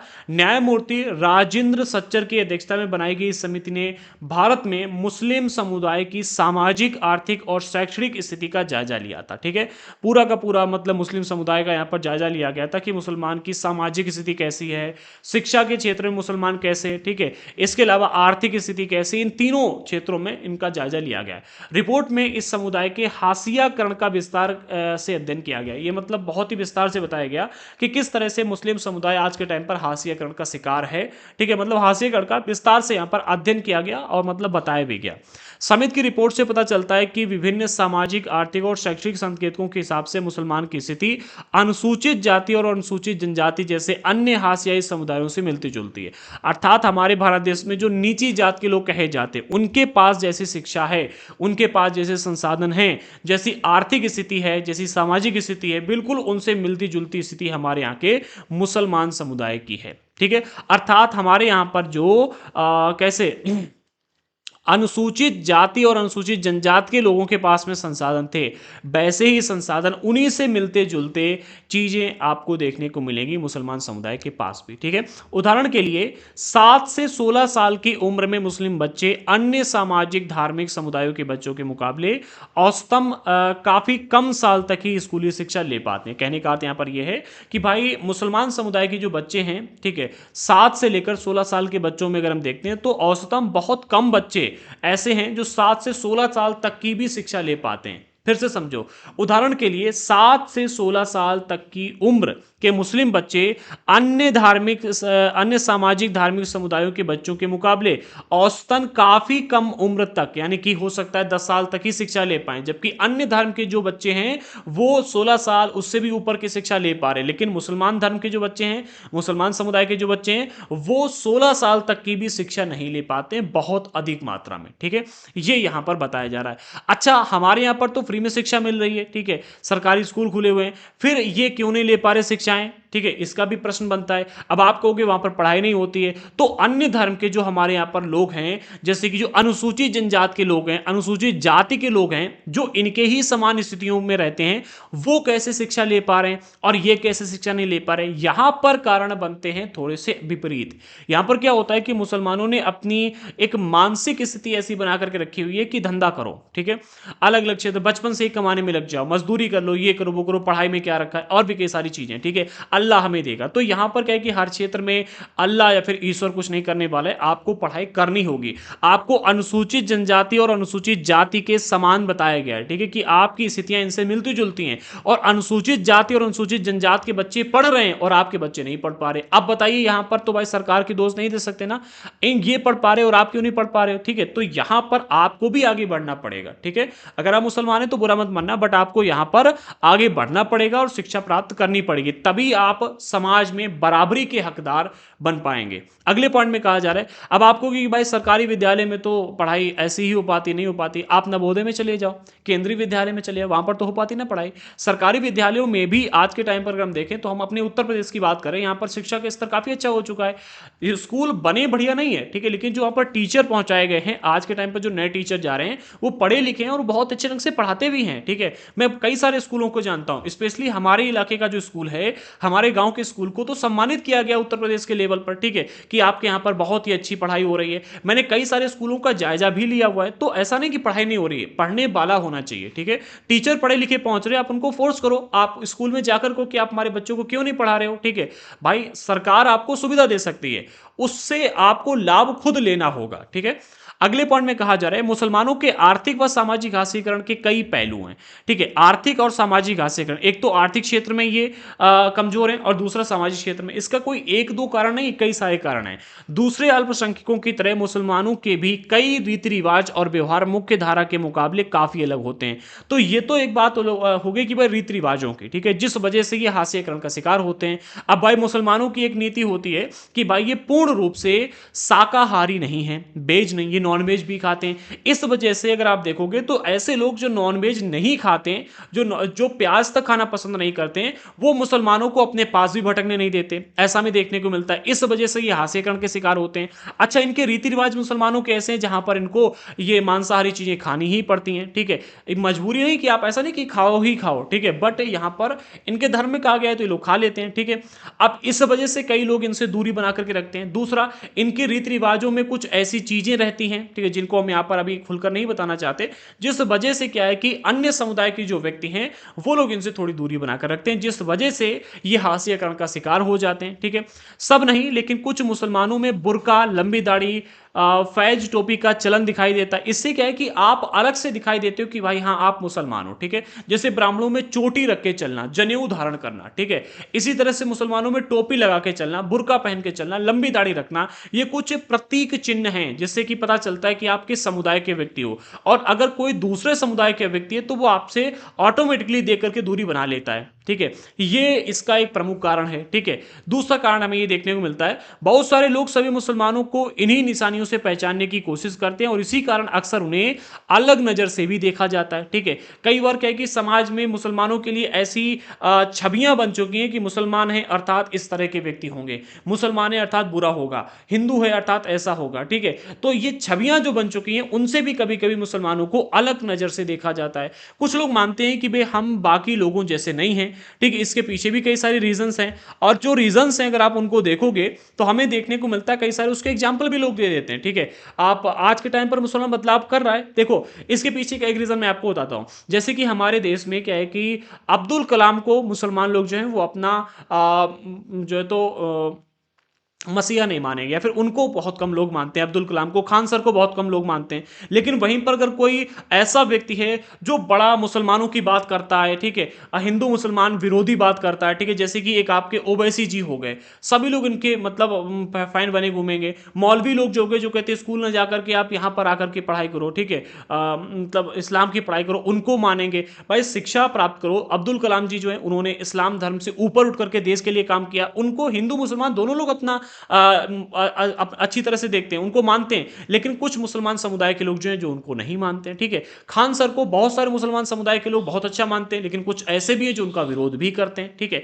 तो यहां पर ऐसी भी चीजें कुछ आ जाती हैं, ठीक है। क्या कहा जा रहा है, इसी कारण अक्सर उन्हें अलग नजर से देखा जाता है। कुछ लोग मानते हैं कि वे हम बाकी लोगों जैसे नहीं, अक्सर यही सोच उनके साथ गलत व्यवहार करने और भेदभाव का बहाना बन जाती, ठीक है। मुसलमान हमारे जैसे नहीं है इस चीज की वजह से, ठीक है, उनके साथ में कई बार भेदभाव होता है और उनके साथ में गलत हो जाता है। मुसलमानों के इसी सामाजिक हास्यकरण के कारण कुछ स्थितियों में भी जिन इलाकों में पहले रहते रहे हैं वहां से निकलने लगे हैं, जिससे अक्सर उनका घेटोआइजेशन होने लगता है। कभी कभी यही पूर्वाग्रह घृणा और हिंसा को जन्म देता है। कई बार क्या होता है कि भाई इसी वजह से कि भाई मुसलमानों के साथ भेदभाव हो रहा है, ऐसा कहा यहां पर जा रहा है, बट ये असलियत नहीं है। असलियत क्या है, देखो एनसीईआरटी में जो कहा गया हमें मानना उसी को होगा, ठीक है। बट अगर आप रियल डेटा कहीं पर एक्सप्लेनेशन में लिख करके आ रहे तो वहां पर आपको लिखना होगा। देखो यहां पर क्या है कि कहा जा रहा है कि मुसलमानों की इस सामाजिक हाशियाकरण के कारण, कि भाई मुसलमानों को के साथ भेदभाव हो रहा है, उनके साथ में गलत व्यवहार हो रहा है, इस वजह से मुसलमान अभी तक जहां पर पहले जिन इलाकों में रहते आए हैं वहां से निकलने लगे। मैंने ऐसा बहुत कम देखा है, 100 में से 1 या 2 ऐसे एग्जाम्पल आपको देखने को मिलेंगे जहां पर मुसलमान अपनी जगह छोड़ के गया हो। मुसलमान दूसरे की जगह पर जाकर के उसकी जगह पर वो हथिया लेगा, ठीक है। दूसरे की जगह पर जाकर के दूसरों को हाशिए कर पर ढकेल देगा, ठीक है। अब वहां जाएगा रहेगा। आप देखो गांव में एक घर होगा मुसलमान का, 10 बना लेंगे, ठीक है। कितना भी उनको दबा करके रखो, वो कभी वहां से हटते नहीं। लेकिन एनसीईआरटी का डेटा कह रहा है कि मुसलमानों के साथ में जब हम इस तरह के व्यवहार करते हैं तो वो वहां से निकल जाते हैं। अब इसका एग्जाम्पल ले लीजिएगा। अब आप कहोगे भाई सर आप गलत बोले, एग्जाम्पल ले लीजिएगा। पाकिस्तान से रोहिंग्या, सॉरी अफगानिस्तान बांग्लादेश से रोहिंग्या मुसलमान भारत देश में आए, आप सभी जानते हो, ठीक है। आने के बाद में भारत में जिन इलाकों में रहे वहां पर पहले से हिंदू समाज के लोग रह रहे थे, उनको रहने भी नहीं दिया गया। लेकिन उसके बाद भी वो वहां पर रहे, अपनी जनसंख्या बढ़ा ली। आज के टाइम पर पक्के घर हैं, उनके बोर्ड बने हुए हैं, सामाजिक हैसियत उनकी अच्छी खासी हो चुकी है। भारत के कई सारे इलाके ऐसे हैं जहां पर मुसलमानों की संख्या बहुत ही कम थी, आज वहां पर बहुत अच्छी जनसंख्या हो चुकी है, ठीक है। ऐसा यहां पर एनसीईआरटी कह रही है कि इनके साथ में गेटवाइजेशन हो रहा है, ठीक है। लेकिन ऐसा रियलिटी में हमको बहुत ही कम देखने को मिलता है, 1 या 2% ऐसे आपको एग्जाम्पल देखने मिलते हैं। और 1 या 2% एग्जाम्पल ये पता कौन से वाले हैं, ये वो मुसलमान हैं जो देश के हित में बात करते हैं। ये वो मुसलमान हैं जो इस्लाम से ऊपर उठ करके चलते हैं, ठीक है। इस्लाम को तो मानते ही मानते हैं, लेकिन इस्लाम से पहले देश को मानते हैं। उनके साथ में ऐसा होता है गेटवाइजेशन, ठीक है। लेकिन जो कट्टरपंथी वाले मुसलमान हैं वो भागते नहीं है बल्कि भगा देते हैं, ठीक है। कभी कभी यही पूर्वाग्रह घृणा और हिंसा को जन्म देता है। इसी वजह से, ठीक है, यही जो पूर्वाग्रह है, इसी वजह से कभी कभी क्या होता है कि घृणा और हिंसा जाग जाती है। अच्छा, गेटवाइजेशन का अर्थ बहुत सारे लोगों को नहीं पता होगा, तो इसका हम एक बार शब्दार्थ देख लेते हैं। इसका शब्द का अर्थ क्या होगा, ठीक है। शाब्दिक अर्थ यहां पर दिया गया था इसलिए हम डिस्कस कर रहे हैं, अदरवाइज नहीं करते, ठीक है। तो गेटवाइजेशन का जो अर्थ होता है वो यहां पर गेटवाइजेशन दिया गया है। ये शब्द आमतौर पर ऐसे इलाके या बस्ती के लिए इस्तेमाल होता है जिसमें मुख्य रूप से एक ही समुदाय के लोग रहते हैं। गेटवाइजेशन इस स्थिति तक पहुंचने वाली प्रक्रिया को कहा जाता है। जैसे कि भाई एग्जाम्पल के रूप में पाकिस्तान में पहले हिंदू मुसलमान इनकी संख्या मतलब लगभग बराबर थी, ठीक है। हिंदुओं की संख्या भी बहुत अधिक थी और मुसलमानों की संख्या भी अधिक थी, ठीक है। लेकिन आज के टाइम पर अगर हम देखें तो हिंदू लोगों ने या तो धर्म परिवर्तन वहां पर कर लिया है या तो वहां से भाग निकले, ठीक है। और आज के टाइम पर वहां पर 2% से भी कम हिंदू बचे हुए हैं। इसे हम कहेंगे कि गेटवाइजेशन हुआ है पाकिस्तान में, ठीक है। वहां पर हिंदुओं की बस्तियां खत्म हो गई हैं और मुसलमानों की बस्तियां बढ़ गई हैं, ठीक है। ये एक प्रकार से गेटवाइजेशन। लेकिन भारत में ऐसी स्थितियां आपको देखने को अभी तो नहीं मिलती, ठीक है। ये शब्द जो है गेटवाइजेशन आमतौर पर ऐसे इलाके या बस्ती के लिए इस्तेमाल होता है जिसमें मुख्य रूप से एक ही समुदाय के लोग रहते हैं, ठीक है। और गेटोइजेशन इस स्थिति तक पहुंचने की प्रक्रिया को कहा जाता है कि यहां पर अब केवल एक ही समुदाय के लोग रह गए। यह प्रक्रिया विभिन्न सामाजिक, सांस्कृतिक और आर्थिक कारणों पर आधारित हो सकती है। ऐसा भी हो सकता है कि पहले किसी इलाके में गरीब लोग रहते थे, अमीर लोग रहते, दोनों लोग रहते थे, लेकिन अब केवल वहां पर अमीर लोग ही हैं, गरीब लोगों ने वहां से पलायन कर लिया, तो इसे भी हम कहेंगे गेटोइजेशन। या सामाजिक स्थिति सभी की समान नहीं थी, अब सभी की समान सामाजिक स्थिति वाले रहे, तो इसे भी गेटोइजेशन कहा जाएगा, ठीक है। भय या दुश्मनी भी किसी समुदाय को एकजुट होने के लिए मजबूर कर सकती है, क्योंकि अपने समुदाय के लोगों के बीच रहने पर उन्हें ज्यादा राहत मिलती है। भाई हिंदुओं के बीच में रहेंगे तो हमें थोड़ा सा सेफ फील होगा, हम मुसलमानों के बीच में रहेंगे तो हमें, अगर हम मुसलमान हैं तो हमें वहां पर सेफ फील होगा, ठीक है। तो इसमें भी कभी कभी क्या होता है कि ऐसा लोग प्रिफर करते हैं कि हम अपने समुदाय के बीच में रहेंगे। इस समुदाय के पास आमतौर पर वहीं से निकल पाने का के ज्यादा विकल्प नहीं होते हैं। एक मिनट, इस समुदाय के पास आमतौर पर वहां से निकल पाने के ज्यादा विकल्प नहीं होते हैं, जिसके कारण वह से समाज से कटता चला जाता है। हाँ, मतलब एक अगर अलग समाज का व्यक्ति है तो उसकी यहाँ पर बात की गई है, ठीक है। तो हमने यहाँ पर बात कर ली है गेटवाइजेशन की, इन चीजों की हमने यहाँ पर मुसलमानों के बारे में डिस्कस कर लिया है। अब पूरे चैप्टर का निष्कर्ष हमें यहाँ पर देखना है, ठीक है। तो पहले बिंदु में कहा जा रहा है, एक मिनट, पहले बिंदु में कहा जा रहा है, इस अध्याय में हमने यह समझने का प्रयास किया कि हाशियाकरण समुदाय होने का क्या मतलब होता है। पार्ट 1 में डिस्कस किया था हाशियाकरण समुदाय, फिर हाशियाई समुदाय होने का मतलब क्या होता है, ठीक है। हमने विभिन्न हाशियाई समुदायों के अनुभवों के जरिए इस बात को समझने का प्रयास किया कि इन समुदायों के हाशिए पर जाने के अलग अलग कारण क्या क्या हैं, ठीक है। हाशिए पर पहुंचने के कारण क्या क्या होते हैं ये भी हमने पार्ट 1 में डिस्कस किया। प्रत्येक समुदाय इसको अलग अलग तरह से महसूस कर सकता है।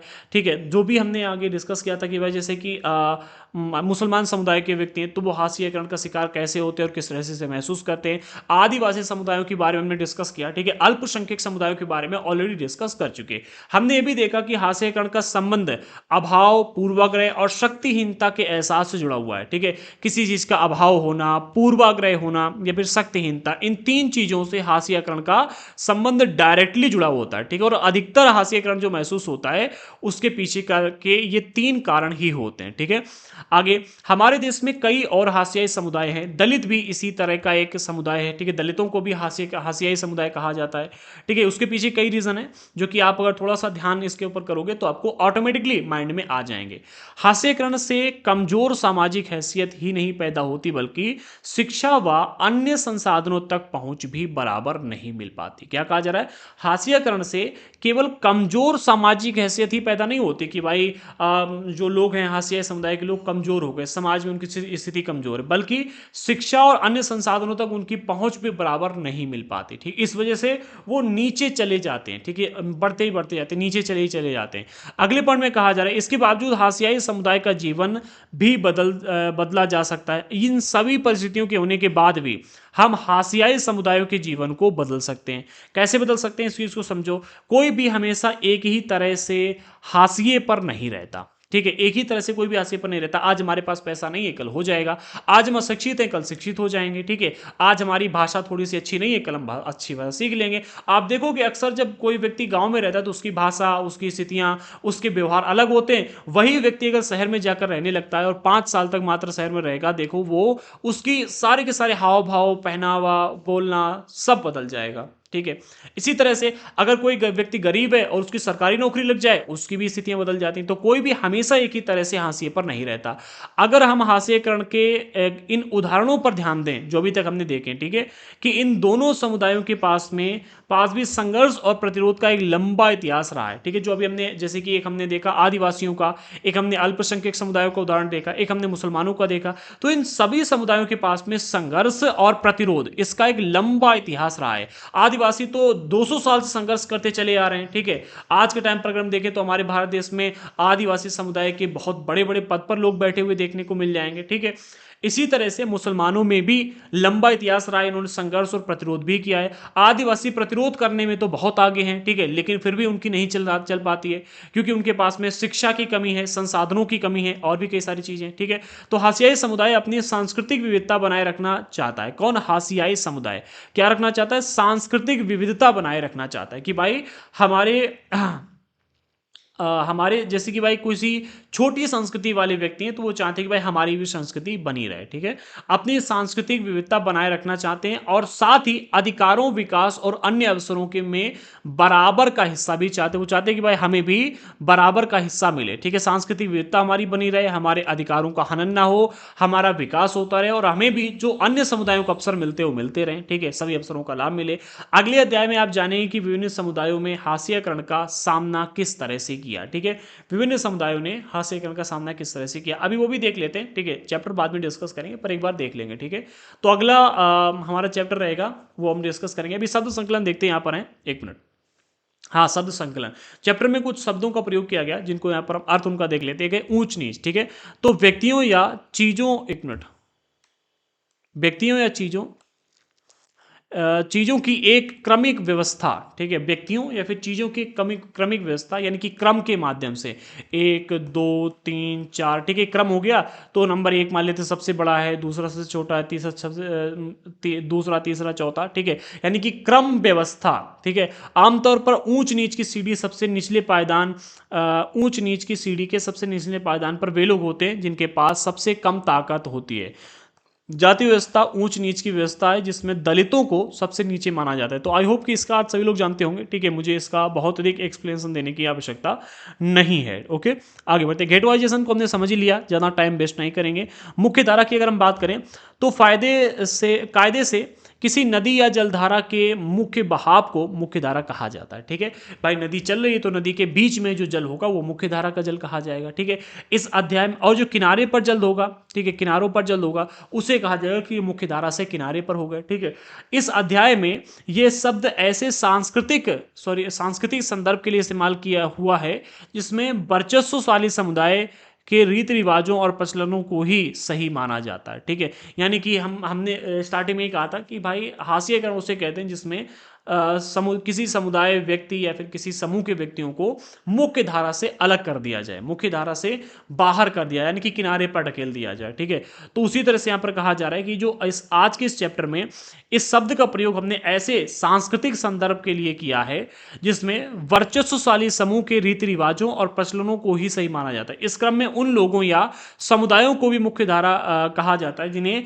समाज का केंद्र माना जा रहा है, जैसे बहुधा शक्तिशाली और वर्चस्वशाली समूह।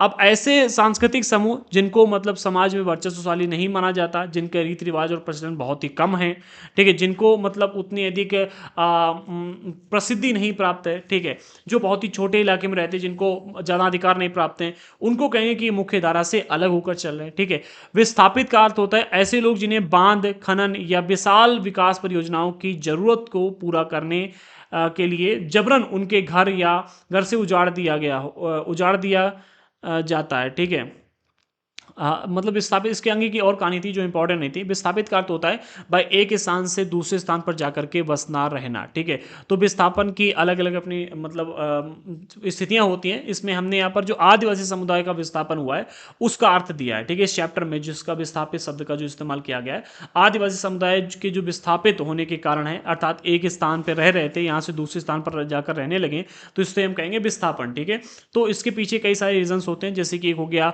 उनकी जगह पर बांध बनाया गया तो उन्हें यहाँ से यहाँ जाकर विस्थापित होकर रहना पड़ा, खनन करना शुरू कर दिया गया तो उन्हें फिर अपनी जगह छोड़ के जाना पड़ा, विशाल विकास परियोजनाएं शुरू हुई तो उसके लिए भी उनको विस्थापित होना पड़ा। ठीक है, बार बार उनके घर को उजाड़ दिया जाना, ये विस्थापित की लिस्ट में आता है। ठीक है, आगे की जो डेफिनेशन है वो हम बाद में डाल देंगे, मैंने इस पर ध्यान नहीं दिया था। ठीक है, पीडीएफ जो आपको मिलेगा, पीडीएफ में पूरी डेफिनेशन होगी। आगे कुपोषित, ठीक है, तो ये भी हमने आदिवासियों के लिए शब्द प्रयोग किया था। ऐसा व्यक्ति जिसे पर्याप्त भोजन या पोषण नहीं मिलता उसे हम कहते हैं कुपोषण का शिकार। ठीक है, अगर आपके अगल बगल में कोई ऐसा व्यक्ति है जो दुबला पतला एकदम सेंट जा है, ठीक है, तो उसे आप कुपोषण का शिकार कह सकते हो। ठीक है, चिढ़ाना मत, किसी को बुरा लग सकता है। तो जिसने भी अभी तक हमारे चैनल को सब्सक्राइब नहीं किया कर लीजिएगा भाई। ठीक है, और डिस्क्रिप्शन बॉक्स में प्लेलिस्ट वगैरह दी गई जिसके माध्यम से आप क्लासेस ज्वाइन कर सकते हो। जिसने भी अभी तक टेलीग्राम पर ज्वाइन नहीं किया कर लीजिएगा, टेलीग्राम की भी लिंक हमने नीचे डिस्क्रिप्शन बॉक्स में प्रोवाइड कर दी है। ठीक है, अगर आपको नोट्स वगैरह लेने हैं तो इस नंबर पर मैसेज करके भी आप हमसे नोट्स परचेज कर सकते हो, अदरवाइज नोट्स की लिंक हमने नीचे डिस्क्रिप्शन बॉक्स में प्रोवाइड कर दी है। तो हमारे दृढ़ संकल्प और दृढ़ संकल्प 2.0 यूट्यूब चैनल पर क्लास 6 से लेकर के 12 तक की एनसीईआरटी की क्लासेस बिल्कुल फ्री में करवाई जा रही हैं। अगर आपने अभी तक हमारे चैनल को सब्सक्राइब नहीं किया कर लीजिएगा। सभी क्लासेस देखने के लिए चैनल को सब्सक्राइब करें और प्लेलिस्ट में जाकर के अभी के भी हमारी क्लासेस को देखें। ओके, अगला चैप्टर हमारा है हास्यकरण से निपटना। ठीक है, यहां पर हम विभिन्न समुदायों के एग्जाम्पल लेकर के डिस्कस करेंगे कि भाई किस समुदाय ने हास्यकरण से निपटने के लिए क्या उपाय अपनाया। ठीक है, जिसमें सबसे पहले तो मौलिक अधिकारों का उपयोग ही रहेगा। ठीक है, उसके बाद में अगर हम देखते हैं तो हाशियाई तबकों के लिए कुछ कानून बनाए गए, कुछ प्रावधान बनाए गए, नीतियां बनाई गई, उनको डिस्कस करेंगे। सामाजिक न्याय को प्रोत्साहन दिया गया, कैसे दिया गया, ठीक है, इस चीज को हम यहाँ पर डिस्कस करेंगे। फिर दलितों और आदिवासियों के अधिकारों की रक्षा के लिए क्या क्या किया गया, एक अधिनियम 1989 आया था। ठीक है, इसको अभी हम यहाँ पर डिस्कस करेंगे। फिर इसके बाद में आदिवासियों की मांग 1989 के अधिनियम में जो रखी गई हैं वो हम यहाँ पर डिस्कस करेंगे। उसके बाद में हाथ से मैल उठाने का कलंक। ठीक है, तो ये एक प्रकार की प्रथा थी जो अब नहीं चल रही है। ठीक है, इस प्रथा का विरोध कैसे किया, कि कैसे इस प्रथा को खत्म किया गया, वो यहाँ पर डिस्कस करेंगे। एंड इसके बाद में इस चैप्टर का भी निष्कर्ष हम देखेंगे। ठीक है, तो आई होप कि आप लोगों ने अभी तक हमारे चैनल को सब्सक्राइब कर लिया होगा, अगर नहीं किया तो कर लीजिएगा। मिलते हैं अगले वीडियो के साथ में, तब तक के लिए जय हिंद साथियों।